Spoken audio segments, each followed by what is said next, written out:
ونعوذ بالله من شرور أنفسنا ومن سيئات أعمالنا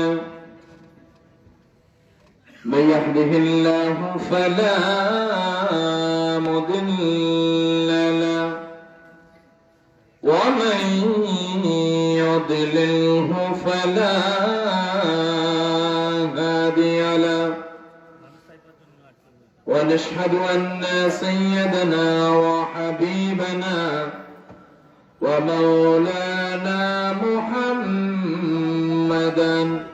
عبده ورسوله صلى الله تعالى عليه وعلى آله وأصحابه وأهل السنة والجماعة والناس أجمعين الذي أرسله بالحق بشيرا ونذيرا وداعيا إلى الله بإذنه وسراجا منيرا فقد قال الله تعالى في كلامه المجيد والفرقان الحميد একটি জবানও বন্ধ রাখবেন না সকলে আমার কণ্ঠের সাথে কণ্ঠ মিলিয়ে পড়ুন আউযু বিল্লাহি মিনাশ শাইতানির রাজীম বিসমিল্লাহির রাহমানির রাহিম ইন্নাল্লাহা ওয়া মালাইকাতাহু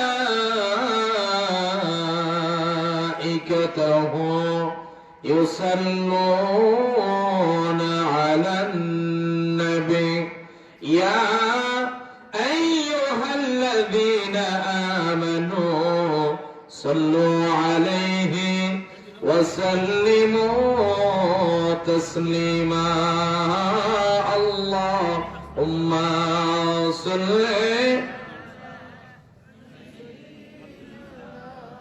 মাওলানা মুহাম্মাদ ওয়া আলা আলিহি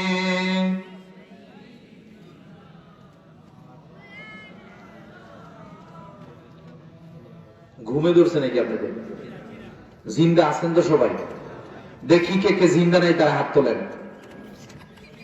আপনি ওর পেস গোটান একটু আওয়াজ দিয়ে সকলে একবার বলেন তো সুবহানাল্লাহ।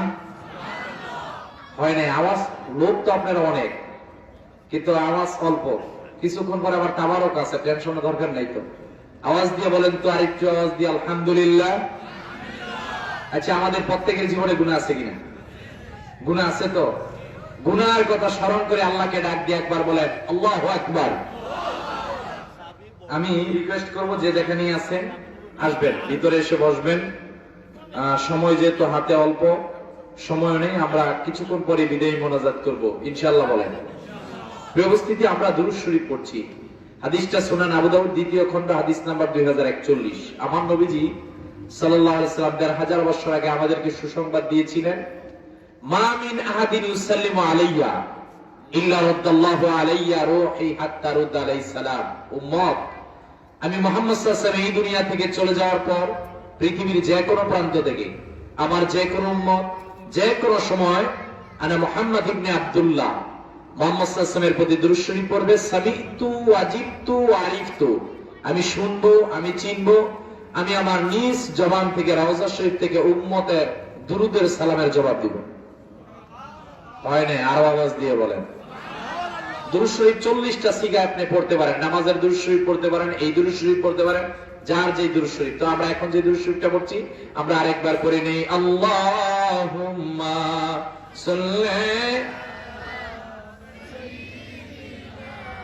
মাওলানা মুহাম্মাদ ওয়া আলা আলিহি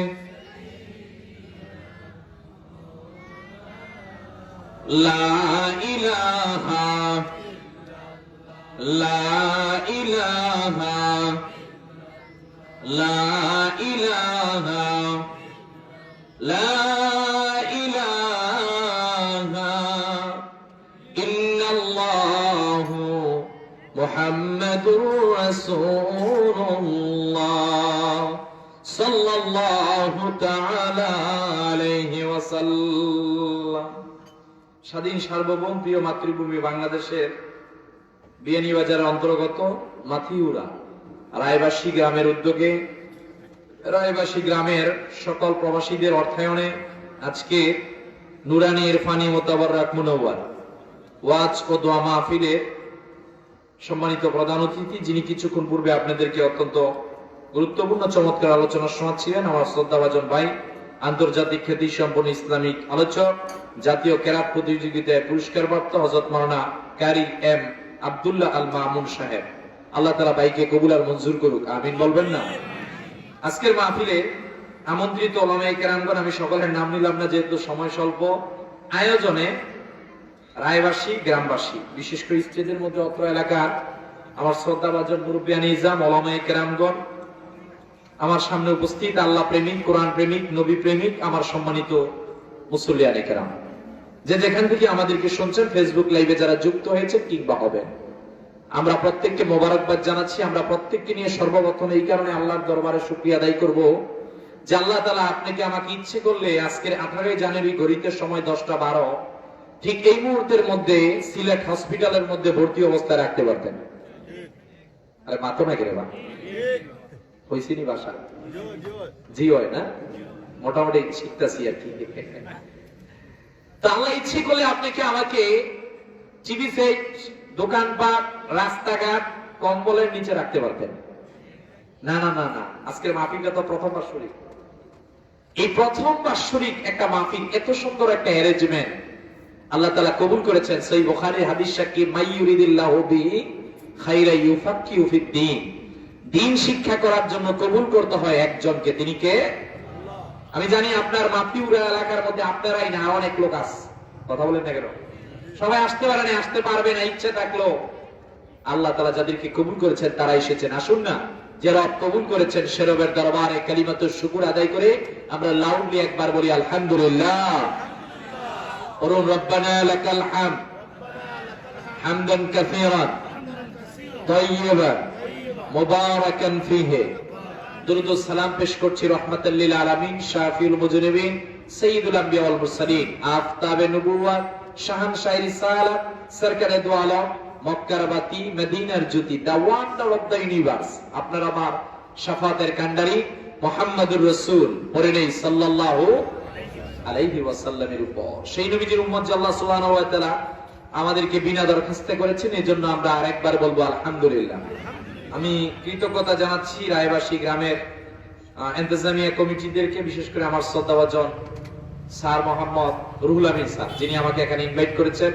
আমি যুবক ভাইদেরকে ভালোবাসি, যুবক ভাইরা ভালো এসেছেন, আপনারা এলাকাবাসী আমাকে কিছু কথা বলার জন্য সুযোগ করে দিয়েছেন। আমি দীর্ঘ প্রায় 10 ঘন্টা জার্নি করে আপনাদের সম্মুখে এসেছি অল্প কিছু কথা বলার জন্য। আমাদের প্রত্যেকের চিন্তা টেন্ডেন্সি আমি বলবো, আপনারা শুনবেন, আমরা উভয় শ্রেণী কথাগুলোর উপর আমল করবো, ইনশাআল্লাহ বলবেন না? আর আওয়াজ দিয়ে বলেন ইনশাআল্লাহ। ব্যবস্থিতি আমাকে একটা বিষয় নির্ধারণ করা হয়েছে, ইসলামের দৃষ্টিতে সমাজ পরিচালনা। আমি চেষ্টা করব, আমার হাতে সময় নাই, 45 মিনিট, অল্প সময়ের ভিতরে বিষয়ের উপর কিছু কথা বলার জন্য, যদি রব আমাকে তৌফিক দীক্ষা দান করে, আমরা সকলে বলি ইনশাআল্লাহ। তবে আজকের আপনার আমার এত সুন্দর একটা জান্নাতের বাগানের মধ্যে থাকার ক্ষেত্রে, বসার ক্ষেত্রে একটা দুশমন আছে, নাম কি জানি? সবাই বলেন না, থানাতে যদি ওসি স্যারের দরুল জায়গা কি তা নাম? ও 6 লক্ষ বছর আল্লাহর ইবাদত করেছিল। ইবনে কাসির লিখছেন, কয় লাখ? 6 লক্ষ বছর আল্লাহর ইবাদত করে বাবা আদমকে সিজদা করে নাই। এক আদেশকে অমান্য করার কারণে আল্লাহ বাদ্যের কাতার থেকে অবাদ্যের কাতারে তার নামকে লিপিবদ্ধ করলেন। সে আল্লাহকে চ্যালেঞ্জ দিয়ে বলেছিল, আপনি 6 লক্ষ বছর ইবাদতের বিনিময়ে আমাকে 3টা শক্তি দিবেন। 1 নাম্বার কিয়ামত পর্যন্ত হায়াত, 2 নাম্বার আমি যাতে অসুস্থ না হই, 3 নাম্বার আমি যাতে মানুষের রক্তে, হাদিসের ভাষায় মাজারার দাম বলা হয়েছে, রক্তে চলাচল করতে পারে। আল্লাহ বলেন, যা দিলাম, তুই কি করবি?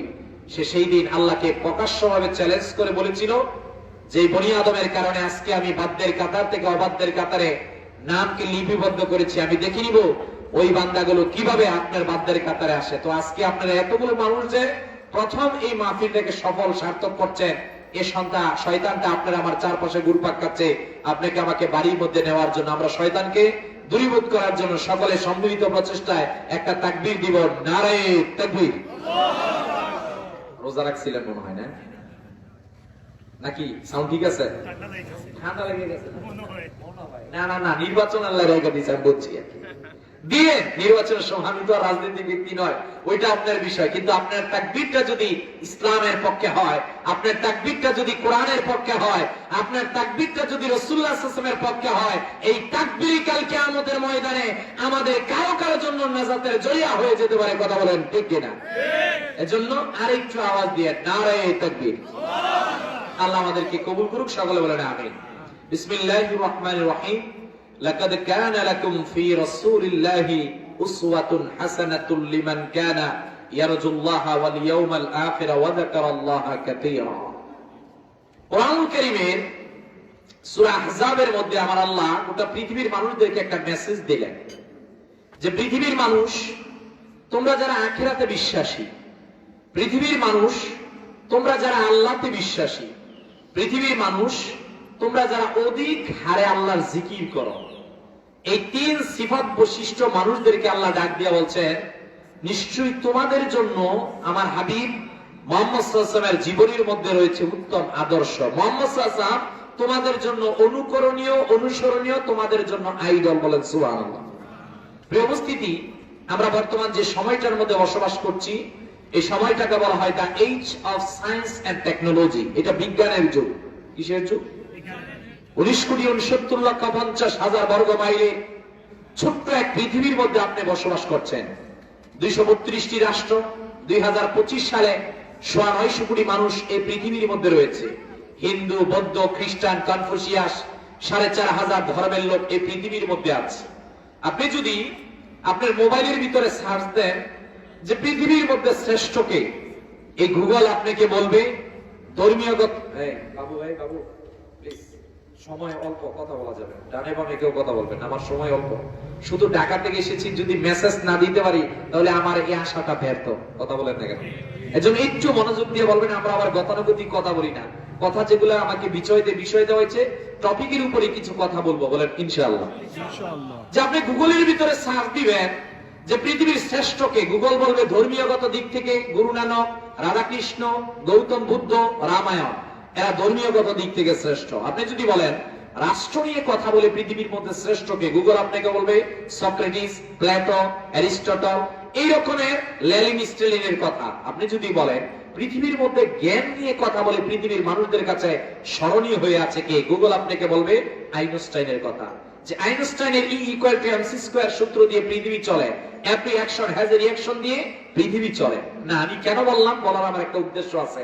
পৃথিবীর মধ্যে যারা মহামানব নিজেদেরকে পরিচয় দেয়, এরা একটা দিক দিয়ে শ্রেষ্ঠ, কিন্তু আপনি আমি এমন এক নবী মুহাম্মদ সাল্লাল্লাহু আলাইহি ওয়াসাল্লামের উম্মত হয়েছি, যিনার মধ্যে আল্লাহ জামাল দিয়েছেন, কামাল দিয়েছেন, ইহসান দিয়েছেন, কারামাত দিয়েছেন। এইবার আপনি এনসাইক্লোপিডিয়া ব্রিটানিকার মধ্যে লিখবেন মুহাম্মদ সাল্লাল্লাহু আলাইহি ওয়াসাল্লামের ব্যাপারে, গুগল আপনাকে বলবে মুহাম্মদ সাল্লাল্লাহু আলাইহি ওয়াসাল্লাম as a father, as a teacher, as a leader, as a love giver, as a Messenger, as a reformer of the society, Muhammad সাল্লাল্লাহু আলাইহি ওয়াসাল্লাম is the Superman in the world. চিৎকার মেরে বলেন আল্লাহু আকবার। গুগল আপনাকে বলবে the wonder of the universe, the first of creation and the last of the prophets and messengers in the continuity of the arrival of the world, the greatest great man of all time, the best example of humanity is the omnipotent pioneer of humanity, Ahmad Mujtaba Muhammad Mustafa sallallahu alaihi wasallam। আওয়াজ দিয়ে বলেন সুবহানাল্লাহ। Google আপনাকে বলবে পৃথিবীর মধ্যে কোন তন্ত্র মন্ত্র সভ্যতা কোন ব্যক্তির মাধ্যমে পৃথিবীর মানুষদের সমাজ পরিবর্তন হয় নাই। The founder of Islam, in fact the promoter to the first social and international revolution of which history gives mention, Google ইংরেজরা তাদের কলম দিয়ে লিখেছে মুহাম্মদ সাল্লাল্লাহু আলাইহি ওয়াসাল্লাম মাত্র 63 বছর দুনিয়ার মধ্যে দ্বীনের ইসলামের দাওয়াত দিয়েছেন। 40 বছর থেকে নবুয়ত প্রকাশিত হওয়ার পরবর্তী জিন্দেগি, আগের জিন্দেগি, এই দুই জিন্দেগির মাধ্যমে যে গোটা পৃথিবীর আমূল পরিবর্তন হয়েছে, এইটাই কিয়ামত পর্যন্ত পৃথিবীর শ্রেষ্ঠ দর্শন, শ্রেষ্ঠ সভ্যতা, শ্রেষ্ঠ সমাজ পরিবর্তন করার দর্শন। কথা বলেন ঠিক কিনা? তো আমরা আজকে আলোচ্য টপিক ইসলামের দৃষ্টিতে সমাজ পরিচালনা। মনে রাখবেন, সমাজকে আপনি যদি পরিবর্তন করতে চান, এই সমাজ পরিবর্তনের জন্য দর্শন আপনি কারো কাছ থেকে নিলে হবে না। এই সমাজ পরিবর্তনের দর্শন নিতে হবে আল্লাহর হাবিব মুহাম্মদ সাল্লাল্লাহু আলাইহি ওয়াসাল্লামের কাছ থেকে। আরে মাথা নাকি রে? ঠিকভাবে ঠিক একটা তো বলবেন, ঠিক কিনা? এই যে আজকে বাংলাদেশের মধ্যে সংস্কার হচ্ছে, ডক্টর ইউনূস সাহেব সংস্কার করছে, আমরা কোরআনপন্থী হিসাবে একটা কথা বলতে চাই, ভাই আপনি সংস্কার করেন রাষ্ট্রের, আমরাও চাই। আপনার ক্যাবিনেট সদস্যদেরকে সংস্কার করেন, আমরাও ওয়েলকাম জানাই। কিন্তু সংস্কার যেই দিন ব্যক্তির নিজের থেকে শুরু না হবে, ওই দিন আপনি বাংলাদেশের মধ্যে সংস্কার করে সফল হতে পারবেন না। কথা বলেন না কেন? এই সংস্কারের জন্য আমাদেরকে কোরআনে যেতে হবে, সংস্কারের জন্য মুহাম্মদ সাল্লাল্লাহু আলাইহি ওয়াসাল্লামের জীবনের দিকে যেতে হবে। এইবার একটু আপনি আমার কথাগুলোকে গবেষণা করেন। প্রিয় নবীজি মুহাম্মদ সাল্লাল্লাহু আলাইহি ওয়াসাল্লাম যখন আরবের মধ্যে আসলেন, সময়টাকে ইতিহাস বক্তাগণ জাহিলিয়াত, আইয়ামে জাহিলিয়াত হিসাবে নির্ণয় করেছিলেন। কথা বলেন ঠিক কিনা? যেই সময়ের মধ্যে শক্তির জোরে মুক্তি পায়, অর্থের জোরে মুক্তি পায়, যখন সমাজের মধ্যে মানুষ মানুষকে সম্মান দিত না, খুন খারাপি, রাহাজারি, মদ, যত নেশাদ্রব্য সব 6 লাখ ছিল, গোটা সমাজ যখন অন্ধকারে 6 লাখ ছিল, ঠিক ওই মুহূর্তের মধ্যে প্রিয় নবীজি মুহাম্মদ সাল্লাল্লাহু আলাইহি ওয়াসাল্লাম এসে গোটা পৃথিবীকে তিনি আলোকিত করে দিলেন। প্রিয় হাজিরিন, গভীর মনোযোগ। আল্লাহ রাব্বুল আলামিন এবার হাবিবকে ডাক দিলেন, ইয়া রাসূলুল্লাহ, ইয়া হাবিবাল্লাহ সাল্লাল্লাহু আলাইহি ওয়াসাল্লাম। ওগো নবীজি, আপনি পৃথিবীর মানুষদেরকে আপনি জানিয়ে দেন, আমি আল্লাহ আপনাকে কেন পাঠালাম, কেন দুনিয়ার মধ্যে আপনাকে আমি আল্লাহ রাব্বুল আলামিন পাঠালাম। 1 নাম্বার, আল্লাহ হাবিবকে পাঠিয়ে রহমত বললেন, যেই ঘোষণা আল্লাহ সূরা আম্বিয়ার 107 নাম্বার আয়াতে দিলেন, ওয়ামা আরসালনাকা ইল্লা রাহমাতাল লিল আলামিন।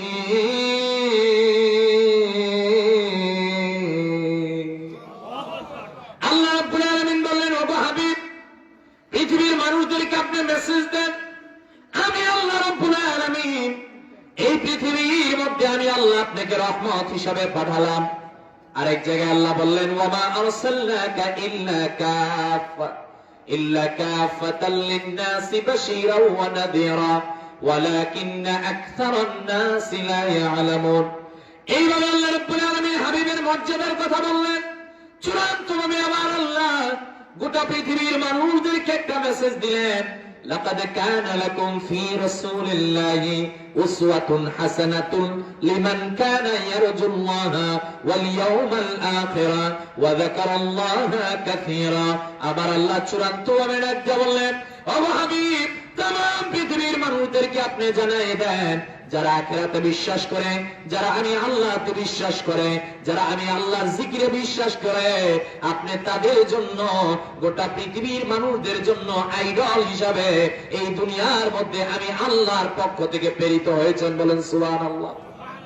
যে পৃথিবীর মধ্যে আপনি দুই চোখ দিয়ে কত কিছুই দেখেন, যে we are proud as a Muslim, Jannah is our destination. I do believe we have a lot of mission and vision that we will have to fulfill. যে আমরা মুসলমান, আমরা আনন্দিত, আমাদের গন্তব্য হলো জান্নাত। আমাদের প্রত্যেকে এখানে আমরা যারা ডানে বামে সামনে পিছনে আমার বসেছে, আমাদের প্রত্যেকের গন্তব্য হলো জান্নাতে যাওয়া। কথা বলে এই যে আপনারা আজকে এই মাহফিলটা সাজালেন, রায়বাসী গ্রামের প্রবাসীরা অর্থায়ন করেছেন, আপনার এলাকাবাসীরা যুবক ভাইরা মাহফিল সাজিয়েছেন, এখানেও তো একটা লক্ষ্য আছে। কথা বলে লক্ষ্যটা হলো আপনার এলাকায় যারা কবরবাসী হয়ে গেছে, যে আখিরাতের ময়দানে তো একটা নেক আমল নিয়ে আল্লাহর কাছে দাঁড়াতে হবে। ওয়াল্লাহি বিল্লাহি তাল্লাহি, খোদার কসম করে আমি বলতে পারি, আখিরাতের ময়দানে যদি একটা আমল আল্লাহর দরবারে কবুল না হয়, আজকে এই মাহফিল নিয়ে যদি আপনি আল্লাহর সামনে দাঁড়াতে পারেন, আল্লাহর ভালো লাগলে এই এক মাহফিলের উসিলায় আল্লাহ আপনার আমার জীবনের গুনাহ মাফ করে দিতে পারেন। তাহলে আমাদের তো প্রত্যেকেরই একটা গন্তব্য আছে, লক্ষ্য আছে, উদ্দেশ্য আছে। ওই গন্তব্য হলো জান্নাতে যাওয়া। কথা বলুন না কেন? আপনি কোন কোন শীতের মধ্যে তাহাজ্জুদ পড়েন, 5 ওয়াক্ত নামাজ পড়েন, এত কিছু যে আপনি করেন, এই সব কিছু করার মূল মাকসাদ আল্লাহর খুশি, প্রিয় নবীজি মুহাম্মদ সাল্লাল্লাহু আলাইহি ওয়াসাল্লামের খুশি। কথা বলেন ঠিক কিনা? এইবার আমার মূল বক্তব্য ঢুকেন। এই যে আপনি নামাজ পড়তেছেন, রোজা রাখতেছেন, আপনার মনটা কি বলে? যে আপনি যখন কোরআন পড়েন, এই কোরআন এমন একটা কোরআন আল্লাহ তাআলা আপনাকে দিয়েছেন, এটার মধ্যে কোনো ভুল, কোনো সন্দেহ, কোনো doubt, this is the book, a book in which there is nothing wrong. আল্লাহ বলেন ভুল নাই। চূড়ান্তভাবে সূরা হিজরে বললেন, surely I have revealed the Quran and I secure its safety। আল্লাহ বলছেন শোনো, এই কোরআন মসজিদে থাকবে, মাদ্রাসায় থাকবে, খানকায় থাকবে, ঘরে থাকবে, সব জায়গার মধ্যে এই কোরআন থাকবে। এই কোরআনের দায়িত্ব তোমাদের কারো নয়, এই কোরআনের দায়িত্ব আমি আল্লাহ। এই কোরআনের দায়িত্ব কার? এটা আল্লাহর, এটা আপনার দায়িত্ব নয়। তবে কোরআনের সংস্পর্শে যারা থাকবে এরা সম্মানিত হবে। এই কোরআনকে যারা পড়বে এরা সম্মানিত হবে ইহকাল আর পরকালে। এই কোরআন থেকে যে দূরে যাবে তার ইহকালেও কষ্ট, তার পরকালেও কষ্ট। কথা বলেন না? তাহলে আল্লাহ রাব্বুল আলামিন আমাদেরকে দিলেন, আপনি যে চাচ্ছেন আপনার সমাজকে পরিবর্তন করার জন্য, আপনি যে চাচ্ছেন আপনার রাষ্ট্রকে পরিচালনা করার জন্য, সমাজকে পরিবর্তন করার জন্য দুনিয়ার অন্য কোন গ্রন্থের কাছে গেলে হবে না, আপনাকে কোরআনের দিকে ফিরে যেতে হবে। রব্বানা ওয়াবা'আথ ফীহিম রাসূলা, আল্লাহ বললেন হাবিবে আমি প্রেরণ করলাম আপনাকে, লাকাদ মান্নাল্লাহু আলাল মুমিনিনা ইয বা'আসা ফীহিম রাসূলা, বন্ধুরে রহমত হিসেবে প্রেরণ করে আমি কোরআন দিলাম। আমি আল্লাহ 4টা এজেন্ডা দিলাম আপনার মাধ্যমে পৃথিবীর মানুষদের জন্য। এইবার আল্লাহ হাবিব সাল্লাল্লাহু আলাইহি সাল্লাম আরবের মধ্যে কোরআন নিয়ে দুনিয়ার মধ্যে তিনি যখন আগমন করলেন পৃথিবীর সমাজকে পরিবর্তন করার জন্য, নবীজি এসে দেখলেন সমাজের মধ্যে কত সমস্যা। 1 নাম্বার, আরবের মানুষ সত্য কথা বলে না। 2 নাম্বার, আরবের মানুষ এতিমের মর্যাদা দেয় না। 3 নাম্বার, আরবের মানুষ মানবতা বলতে কিছু বোঝে না। 4 নাম্বার, আরবের মানুষ এমন একটা সিচুয়েশনে গিয়েছে লাত মানাত উজ্জা 360 মূর্তির ইবাদত করে।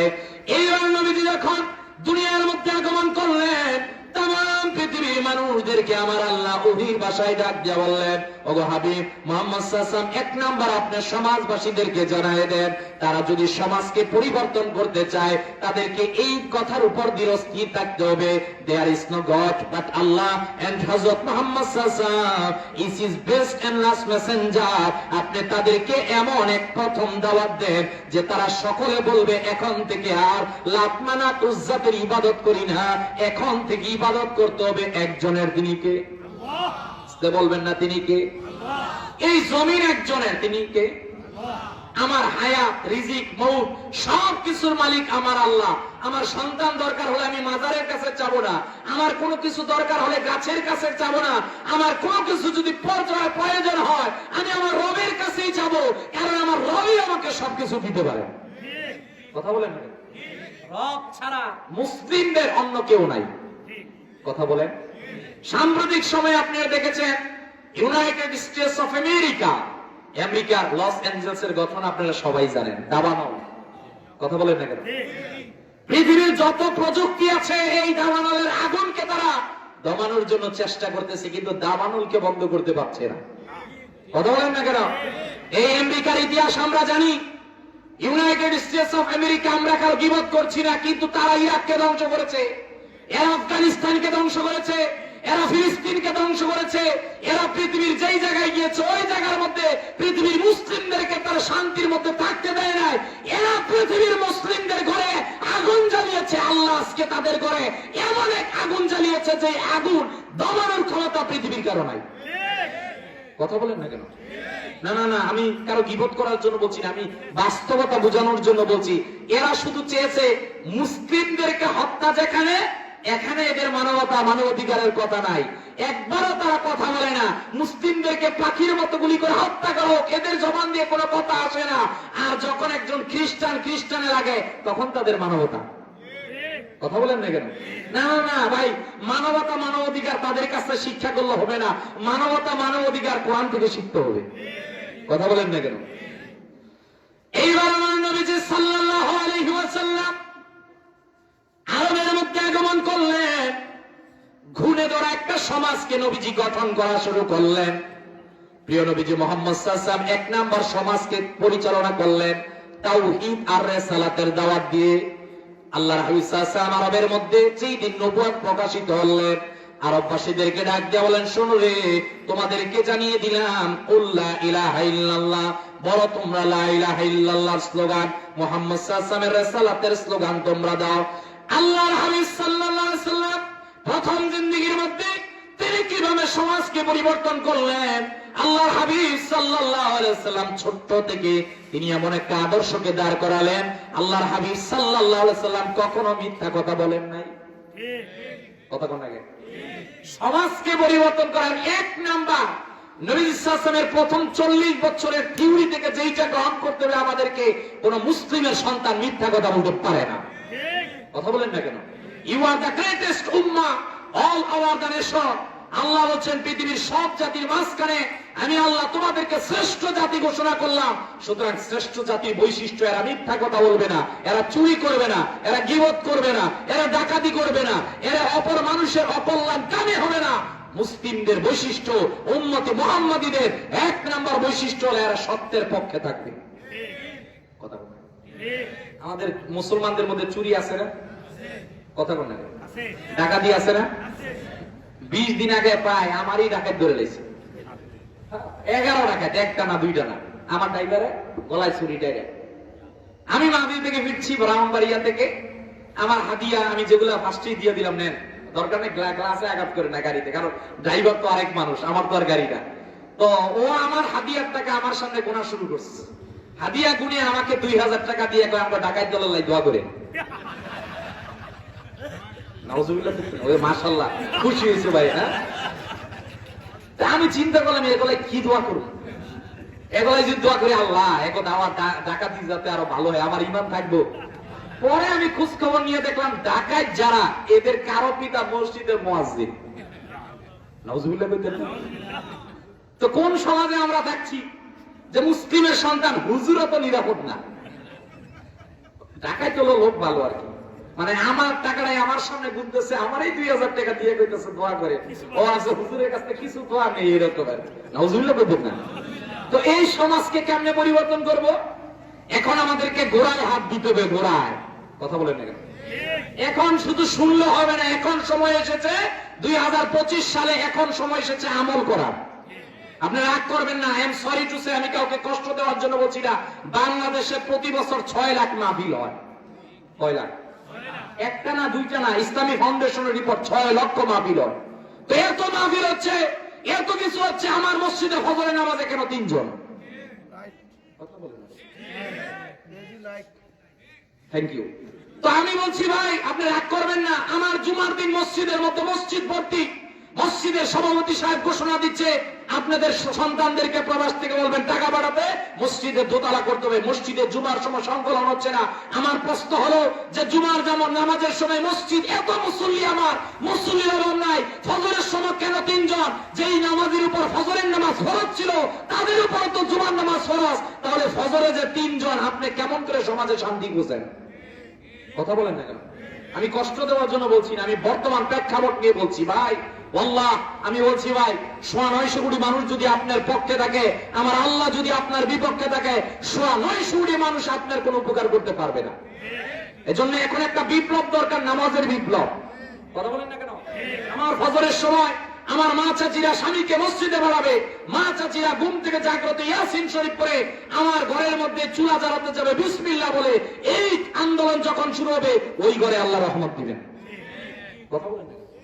এখন এই আন্দোলন শুরু করো, কারণ আপনি সমাজকে পরিবর্তন করতে চান। আমার নবীজি এসে প্রথম আরবের মানুষদের, কাফেরদের সামনে আল্লাহর হাবিব সাল্লাল্লাহু আলাইহি ওয়াসাল্লাম দাঁড়ালেন। আরবের মানুষেরা দেখলো, তোমরা জানো না মুহাম্মদ সাল্লাল্লাহু আলাইহি ওয়াসাল্লাম কেমন নবী? মুহাম্মদ সাল্লাল্লাহু আলাইহি ওয়াসাল্লামের চেহারা পৃথিবীর সবচেয়ে সুন্দর চেহারা। হযরত জাবের রাদিয়াল্লাহু তাআলার কথা সামাইলে তিরমিজির মধ্যে এসেছে, ফালাহু ইনদি আহসানু মিনাল কমার, আকাশের পূর্ণিমার চাঁদের থেকে জমিনের পূর্ণিমার চাঁদ 1000 গুণে সুন্দর। সাহাবায়ে কেরামগণ ডাক দিয়ে বলেছেন, আরবের আবু জাহেল, উতবা, সাইবা, ওয়ালিদ বিন মুগিরা বলেছেন, তোমরা মুহাম্মদের কাছে যাও, আমরা বাধা দিচ্ছি না, কারণ মুহাম্মদ সাল্লাল্লাহু আলাইহি ওয়াসাল্লাম হচ্ছেন আল আমিন আস-সাদিক। সুবহানাল্লাহ বলবেন না? তাহলে আমরা যখন সমাজ পরিবর্তনের দাওয়াত দিব, 1 নাম্বার আমাদেরকে সত্যবাদী হতে হবে। কথা বলেন না কেন? 2 নম্বর, আল্লাহর হাবিব সাল্লাল্লাহু আলাইহি ওয়াসাল্লাম সমাজকে কিভাবে পরিবর্তন করলেন? সত্যবাদী হওয়ার পূর্বে নবীজি ঈমানের দাওয়াত দিলেন। এইভাবে দেখে দেখে 1 জন 2 জন 3 জন করে আস্তে আস্তে নবীজির কাছে সাহাবীরা মুসলমান হওয়া শুরু করলেন। যেই দিন নবীজি মক্কা থেকে মদিনার মধ্যে গেলেন, মদিনা ছিল 14,000 স্কয়ার ফিটের মদিনা। প্রিয় নবীজি মুহাম্মদুর রাসূলুল্লাহ সাল্লাল্লাহু আলাইহি ওয়াসাল্লাম মদিনা থেকে যখন আবার মক্কার মধ্যে গেলেন, ওই দিন মদিনার স্কয়ার হিসাব করে দেখা যায় 14,000 স্কয়ার ফিট থেকে নবীজি মদিনাকে 32 লক্ষ স্কয়ার ফিটের মদিনায় রূপান্তরিত করলেন। কিরে ভাই, কেমন করে হয়েছে? এইবার তালাশ করেন আপনি, কেমন করে নবীজি মেরেছেন। 1 নম্বর, নবীজি সাহাবীদের ভিতরে তাকওয়া জিনিসটা ঢুকালেন। 1 নম্বর, আল্লাহর ভয়ের কথাটাকে ঢুকালেন। তাকওয়া কোন জিনিস আমি একটা ঘটনা আপনাকে বলি, তাহলে বুঝতে পারবেন। ইসলামের দ্বিতীয় খলিফার নাম আমিরুল মুমিনিন সাইয়েদনা ওমর ফারুক রাদিয়াল্লাহু তাআলা আনহু।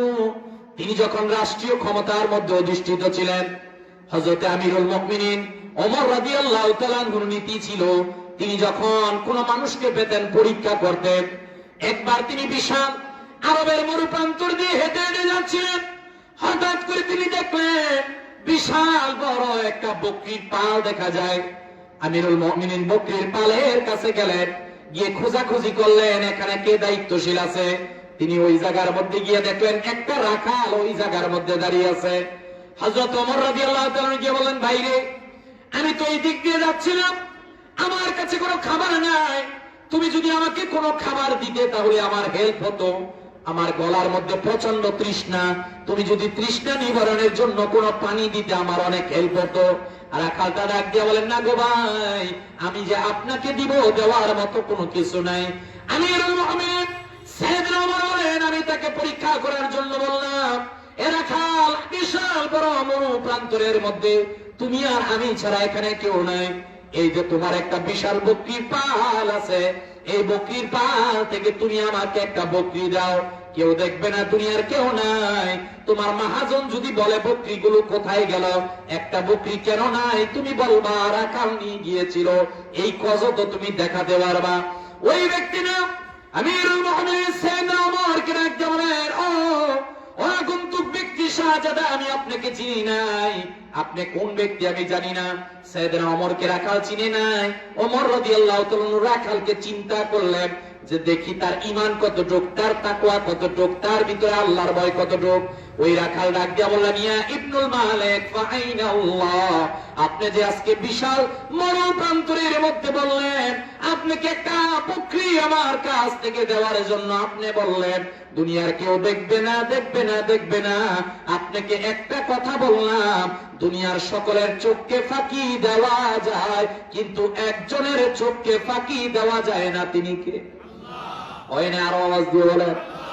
এই রাখাল ডাক দিয়া বললেন, ইয়া ইবনুল মালিক ফাআইনা আল্লাহ, তুমি যে আমাকে বললা যে একটা বকরিকে দেওয়ার জন্য, আর তুমি আমাকে স্বর্ণ মুদ্রা দিবা, হ্যাঁ, এখানে দুনিয়ার কেউ দেখতেছে না, কিন্তু আমি তোমাকে একটা কথা বলি শাহজাদা, দুনিয়ার সকলের চোখকে ফাঁকি দেওয়া যায়, কিন্তু একজনের চোখকে ফাঁকি দেওয়া যায় না, তিনি কে?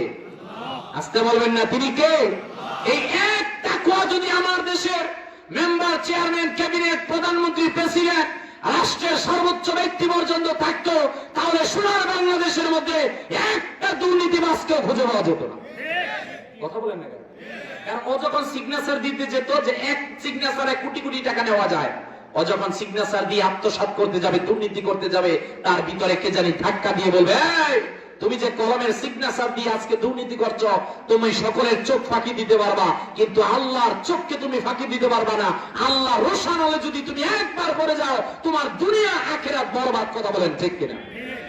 এজন্য সমাজ পরিবর্তন করার জন্য একদল নির্ভীক যুবকদেরকে প্রয়োজন, একদল নির্ভীক তাকওয়াবান বান্দাদেরকে প্রয়োজন, একদল নির্ভীক মুসল্লিদেরকে প্রয়োজন, একদল নির্ভীক আল্লাহ ওয়ালাদেরকে প্রয়োজন, যাদেরকে সামনে রেখে আপনি সমাজকে পরিবর্তন করতে পারবেন।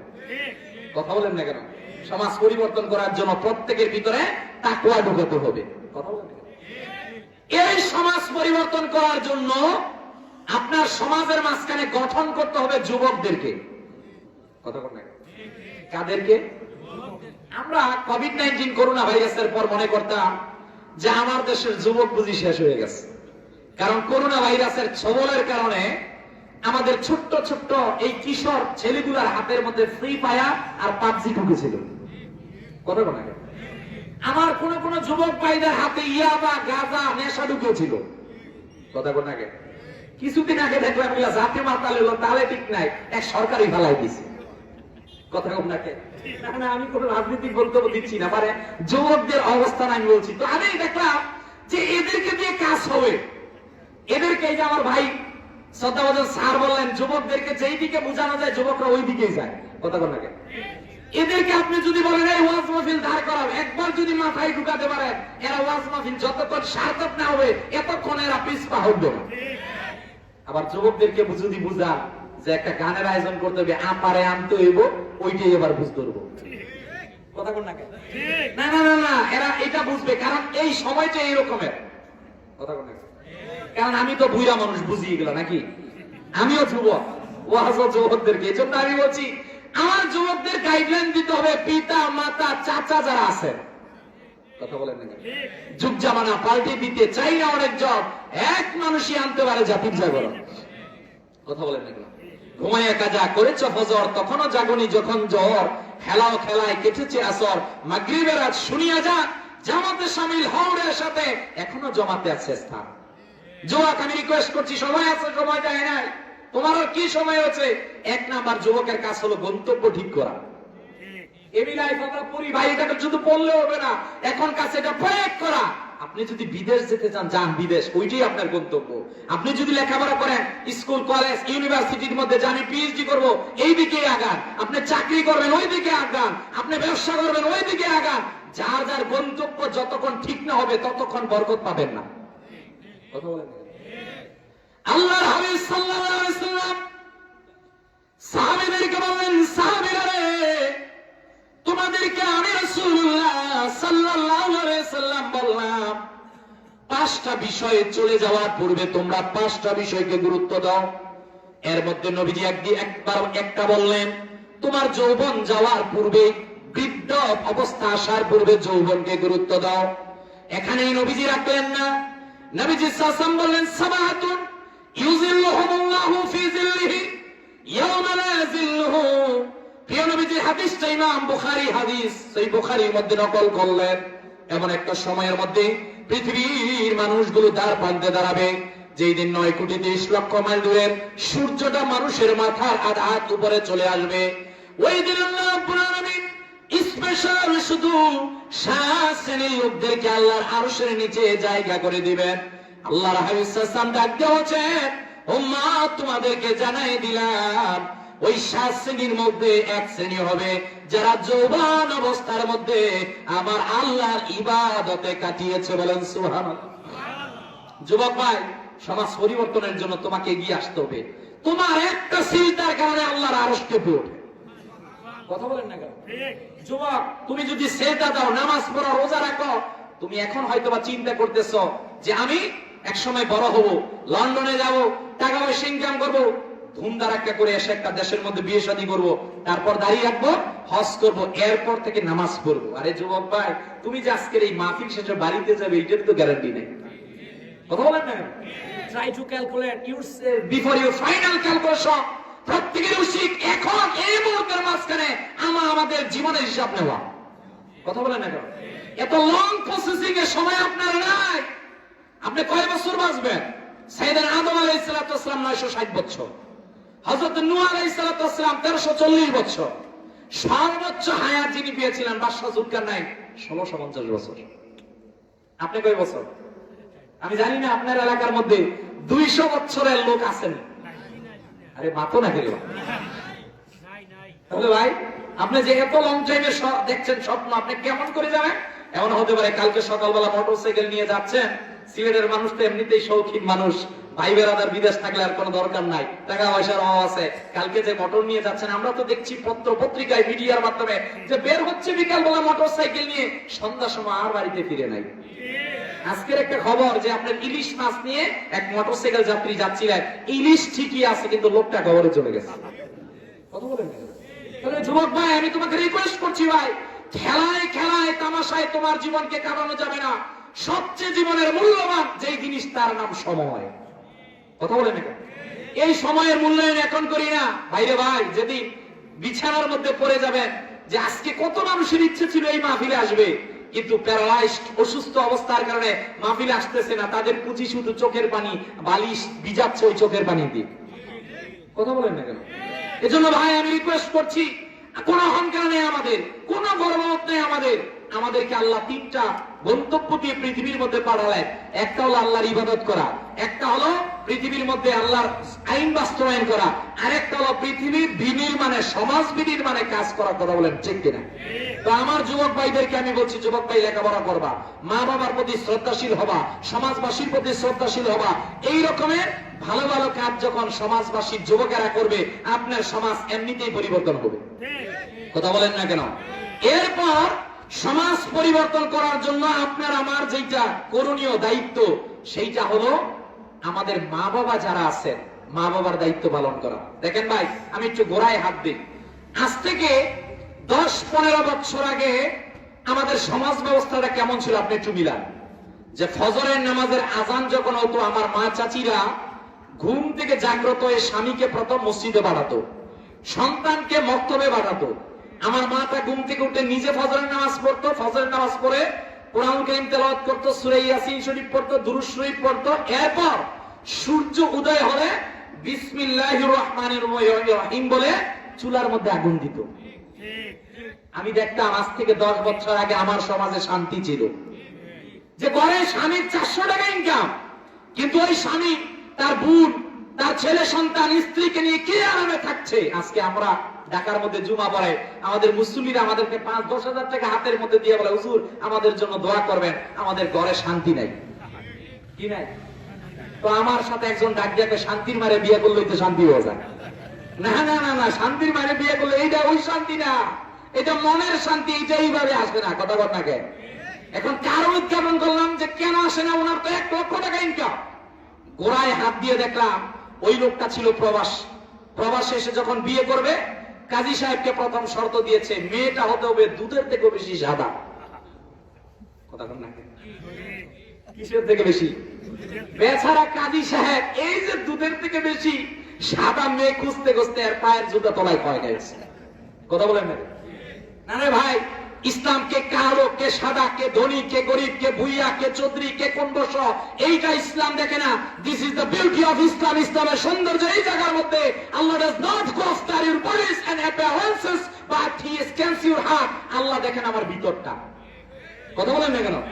আপনার এলাকায় কে কত বেশি ধনী, এইটা আমরা একবারও দেখবেন না। আমি ঢাকা থেকে আসলাম, আমার টুপি কত সুন্দর, আমার ড্রেস কত সুন্দর, এটা আল্লাহ একবারও দেখবেন না। আল্লাহ দেখবেন আমার ভিতরের তাকওয়াটা। কথা বলেন না কেন? আজ থেকে 10 বছর আগে দেখেন, ওই যে স্বামী আসলো বিদেশ থেকে, কাজী সাহেব কোন রকম একটা মেয়েকে ঠিক করে দিল, এইবার বিয়ে হবে।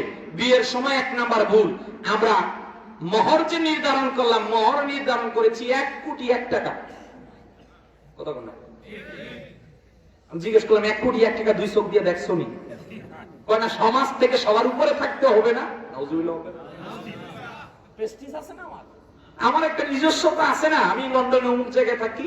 আচ্ছা ঠিক আছে, 1 কোটি 1 টাকা। এর বিয়ের বাজেট 5 লক্ষ, এর গায়ে হলুদের বাজেট 15 লক্ষ টাকা। কথা বলেন, রাগ করতেছেন?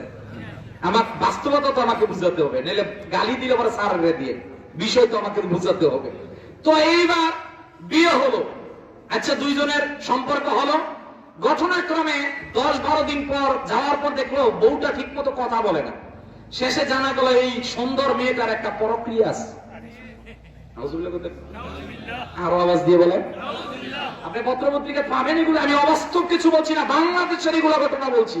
আচ্ছা, গেল 1 মাস 2 মাস, স্বামী স্ত্রী অ্যাডজাস্ট হওয়ার কারণে এদের একটা সন্তান আসলো। দেখেন ভুলটা কোন জায়গায়।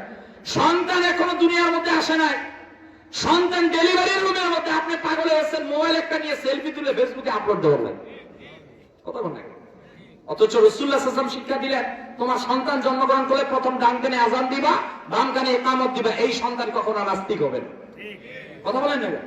এই সন্তান কখনো আপনাকে ভুলে যাবে না। আচ্ছা যাই হোক, বিয়ে হলো, সন্তান আসলো, এখন 7ম দিবস, আপনার উপর দায়িত্ব হলো এই সন্তানের আকিকা করা। আপনি আমি নিয়োগ করছি আকিকা করবো আগামী কুরবানি ঈদের সময় গরুর সাথে, কুরবানির গরুর সাথে। কথা বল না, এরা বাস্তব আমরা দেখতেছি। আপনারা সিলেটের মানুষ, এগুলো আপনাদের ঘটনা, আমাদের দিকের ঘটনা বলতেছি। ওর কিন্তু সামর্থ্য ছিল 7ম দিবসে আকিকা দেওয়া, ও করে নাই। সন্তানকে আপনি যদি 7ম দিবসে আকিকা না দেন, এর বালা মুসিবত শরীর থেকে যাবে না। কথা বলেন না কেন? এইবার সবচেয়ে বড় সমস্যা হলো 7ম দিবসে একটা নাম রাখতে হবে। কথা বলেন না, আঙ্গ হুজুর হুজুর নাম রাখতে হবে আনকমন। কি কমন? সেই নাম সমাজে নাই। আচ্ছা আব্দুল্লাহ, না এটা তো কমন নাম। আব্দুর রহমান, এটা তো আরো কমন নাম। আচ্ছা আব্দুর রহিম, এটা তো আরো কমন। ইমাম সাহেব হুজুর, হুজুর রাগ হয়ে গেছে, আপনার পোলার নাম রাখবেন সেকলো। কি ডাক্তার সাহেব কি লেখায় এটা? কথা বল না কেন? লেখায় তো ইমাম সব কি করবে? আপনি তো আনকমন চাইছেন, আনকমন তো দিতেই হবে আমাদের। এখন বলছে স্যাকলো রাখবেন, তো ফাইজলামি করেন। কই আপনি আনকমন চাইছেন, আমি কি করবো? কই স্যাকলো তো আর শুধু ডাক্তারের কাছে গিয়ে কয় ভাই গ্যাস্ট্রিক হয়েছে একটু আপনি আমার দেন, এছাড়া তো আর না। কথা বল না, নাম রাখছে ফাঁসদোনা। কি নাম? আনকমন নাম। ফাঁসদোনা একটা জায়গার নাম আমাদের নরসিংদী এলাকা। তো ভাই আপনি তো নিজের মধ্যে একবার ইসলামকে বুঝলেন না, আপনি তো একবার কোরআনকে বুঝলেন না, আপনি আধুনিকতার দিকে আসলেন, বস্তুবাদিতার দিকে আসলেন। আপনার এই বস্তুবাদিতা আপনাকে জাহান্নামে নিচ্ছে। আপনি যখন এই কোরআনের মধ্যে গেলেন, আপনি যখন মুহাম্মদ সাল্লাল্লাহু আলাইহি ওয়াসাল্লামের জীবনের দিকে গেলেন, এই জীবন ব্যবস্থা আপনাকে সুন্নাহর দিকে নিয়ে জান্নাতে নিয়ে যাচ্ছে। কথা বলেন না কেন? এবার আস্তে আস্তে আপনার সন্তান বড় হতে লাগলো, সন্তানকে মক্তবে বানান, একে তালিম আর তরবিয়ত শিক্ষা দেন, আস্তে আস্তে বড় করেন। আপনার সন্তানকে সায়েন্টিস্ট বানান, ইসলাম ন্যারো মাইন্ডের পরিচয় দেয় না, তবে কিন্তু একে আপনি বেসিক জ্ঞান দিতে হবে, কোরআনের জ্ঞান। কথা বলেন না কেন? তাহলে এখন আমরা একটা পরিবর্তন করতে চাচ্ছি, এখন থেকে আমরা ফজরের নামাজ পড়বো ইনশাআল্লাহ। বলেন সবাই, বলেন ইনশাআল্লাহ। পড়বেন তো ইনশাআল্লাহ? হাত নামান। 2 নাম্বার, প্রতিদিন এই কোরআনুল কারীম অন্ততপক্ষে 5টা পৃষ্ঠা হলো পড়বেন ইনশাআল্লাহ। বলবেন না ভাইরে, এই কোরআন দিয়ে পৃথিবী বিজয় করা সম্ভব। 1200 বছর আমরা শাসন করেছিলাম, কিন্তু এই 1200 বছর থেকে আমরা ওই দিন পিছনে গেলাম যেই দিন কোরআনকে আমরা পিছনে রেখে দিলাম। শুধুমাত্র ভাবলাম যে রমজানের 30 দিনই পড়বো, আর এই রমজান পড়বো না। যেই দিন থেকে এই থিওরি আমাদের চিন্তা চেতনা ঢুকলো, ওই দিন থেকে পৃথিবীর মধ্যে আমরা লাঞ্ছিত। কথা বলেন না? তাহলে সমাজ পরিবর্তনের জন্য এই মা বাবা যারা আছেন এই দায়িত্ব পালন করবেন। সমাজবাসী মুরব্বীরা যারা আছেন, আপনাদের দায়িত্ব হলো বাবা এই রকমের যদি ভালো ভালো অনুষ্ঠান হয় আপনারা তাদেরকে উৎসাহ দিবেন। কথা বলেন না কেন? আপনার কাছে এরা হয়তো টাকা যাবে না, আপনার একটা উৎসাহের কারণে একটা ছেলে ভালো মতো আসতে পারে। আপনার একটা উৎসাহের কারণে এই মাহফিলটা যদি কিয়ামত পর্যন্ত থাকে, এই মাহফিল হয়তো 5 বছর পর আপনি থাকবেন না, এই যুবকেরা থাকবে, মাহফিল দাঁড়িয়ে থাকবে, সওয়াবটা আপনি কবর থেকে পাবেন। কথা বলেন না কেন? এজন্য ভাই এই নেক কাজের দিকে আমি আমার শ্রদ্ধাভাজন মুরব্বিয়ান ইসলাম যারা আছেন, আমি শ্রদ্ধা রেখে আপনাদের প্রতি বলছি, যুবকদেরকে উৎসাহ দিবেন। যুবক ভাইরা ভালো কাজ করবে, মা বাবা ছেলে সন্তানের খোঁজ খবর নিবে। আপনারা যারা সমাজের দায়িত্বশীল আছেন, আপনার এলাকার সন্তান কোথায় যাচ্ছে, কার সাথে চলছে, এইটার খোঁজ খবর নেওয়া আপনার আমার দায়িত্ব। কথা বলেন না কেন? এইবার আল্লাহ হাবিব সাল্লাল্লাহু আলাইহি সাল্লাম শিক্ষা দিলেন, তোমাদেরকে উদারতা আনতে হবে। দেখেন ভাই, আমরা মুসলমান, আমাদের মধ্যে হিংসা থাকার কথা না। সারা মারার 5 মিনিট আছে, আপনারা কি দেখেন? আমার কিন্তু 11টা কিন্তু পোস্টার নাম দিয়ে সময় দেওয়া, আমি আসলে 1 ঘন্টায় তো হয় না, বুঝেন না? একটু আর 5-6 মিনিট দেন নাকি? আচ্ছা মাশাআল্লাহ, আল্লাহ কবুল করুক, আমিন বলবেন না? এখানে আমি 10টা পয়েন্টের উপর অল্প অল্প 2-3 মিনিট করে বলবো, তাহলে আমার আলোচনাটা পূর্ণাঙ্গ পাবে। নাহলে এত কষ্ট করে ঢাকা থেকে আসলাম, আমার কষ্টটা বৃথা যাবে। কথা বল না কেন? শুধু আসলাম, হাদিয়া নিলাম, এইটা আমাদের মাকসাদ না। আমাদের মাকসাদ হলো দাঈল আল্লাহর কাজ করা। কথা বল না কেন? আমাদের কাজ হলো কোরআন থেকে কথা বলা। আমাদের চিন্তা টেন্ডেন্সি ওয়াজ মাহফিলটা আমাদের ব্যবসা না। একদম লোক কাজ করতে হবে শুধু লিল্লাহিয়াতের জন্য। কথা বলেন? তাহলে আপনি হাজির, আপনি যখন সমাজকে পরিবর্তন করতে যাবেন, আপনাকে উদারতা আনতে হবে, আবার কঠোরতা আনতে হবে। 2টাই আপনার মধ্যে থাকতে হবে। আমি একটা ঘটনা বলি। প্রিয় নবীজি সাল্লাল্লাহু আলাইহি ওয়াসাল্লাম পৃথিবীর মধ্যে সর্বশ্রেষ্ঠ নবী ছিলেন। তিনি রহমতের নবী ছিলেন। আল্লাহ ওনাকে দরাদমের মধ্যে পাঠালেন। আমার নবীজি সাল্লাল্লাহু আলাইহি ওয়াসাল্লাম দেখেন কত কষ্ট তিনি সহ্য করলেন। আল্লাহ হাবিব সাল্লাল্লাহু আলাইহি ওয়াসাল্লামের প্রথম 40 বছর পর্যন্ত কেউ নবীজির বিরোধিতা করে নাই। নবীজিকে আল আমিন বললেন, নবীজিকে সাদেক বললেন। কিন্তু যেই দিন নবীজি হেরা গুহার মধ্যে গেলেন, ইকরা বিসমি রাব্বিকাল্লাযী খালাক, আল্লাহ তাআলা যেই দিন আল্লাহ হাবিবের প্রতি কোরআনের আয়াত নাযিল করলেন, ওগো নবীজি পৃথিবীর মানুষদেরকে আমি আল্লাহর আপনি দাওয়াত দেন। এইবার আবু জাহেলরা শুনলো যে মুহাম্মদ সাল্লাল্লাহু আলাইহি ওয়াসাল্লামকে আমরা আল আমিন বলেছিলাম, তিনি নাকি এখন থেকে বলেন লাত মানাত উজ্জাদের ইবাদত করা যাবে না। তিনি নাকি বললেন আল্লাহর ইবাদত করতে হবে। না না না, আমরা মুহাম্মদ সাল্লাল্লাহু আলাইহি ওয়াসাল্লামকে মানি না। এইবার আরবের লোকেরা নবীজির বিশুদ্ধ করলেন, এহেন কোনো কষ্ট নাই, আল্লাহ হাবিব সাল্লাল্লাহু আলাইহি ওয়াসাল্লামকে তারা দেয় নাই। এক নাম্বার, নবীজি নামাজে দাঁড়ালে ওটের নারী বুড়িগুলো নবীজির মাথা মোবারকে দেয়। চূড়ান্ত একটা বেয়াদবি আরবের লোকেরা করলো। আমার হাবিব মুহাম্মদ সাল্লাল্লাহু আলাইহি ওয়াসাল্লামকে আরবের লোকেরা পাগল পর্যন্ত বলল। বলেন নাউজুবিল্লাহ। ফাআনজালাল্লাহু মিন সূরাতিল কালাম, আল্লাহ তাআলা ডাকতে বললেন, হাবিব রে, পৃথিবীর মানুষদেরকে আপনি জানিয়ে দেন, এরা আপনি কি পাগল পর্যন্ত বলেছে। আমি আল্লাহ জবাব দিলাম, নুন ওয়াল কলামি ওয়া মা ইয়াসতুরুন মা আনতা বিনিআমাতি রাব্বিকা বিমাজনুন ওয়া ইন্না লাকা লাআজরান গায়রা মামনুন ওয়া ইন্নাকা লাআলা খুলুকিন আযীম।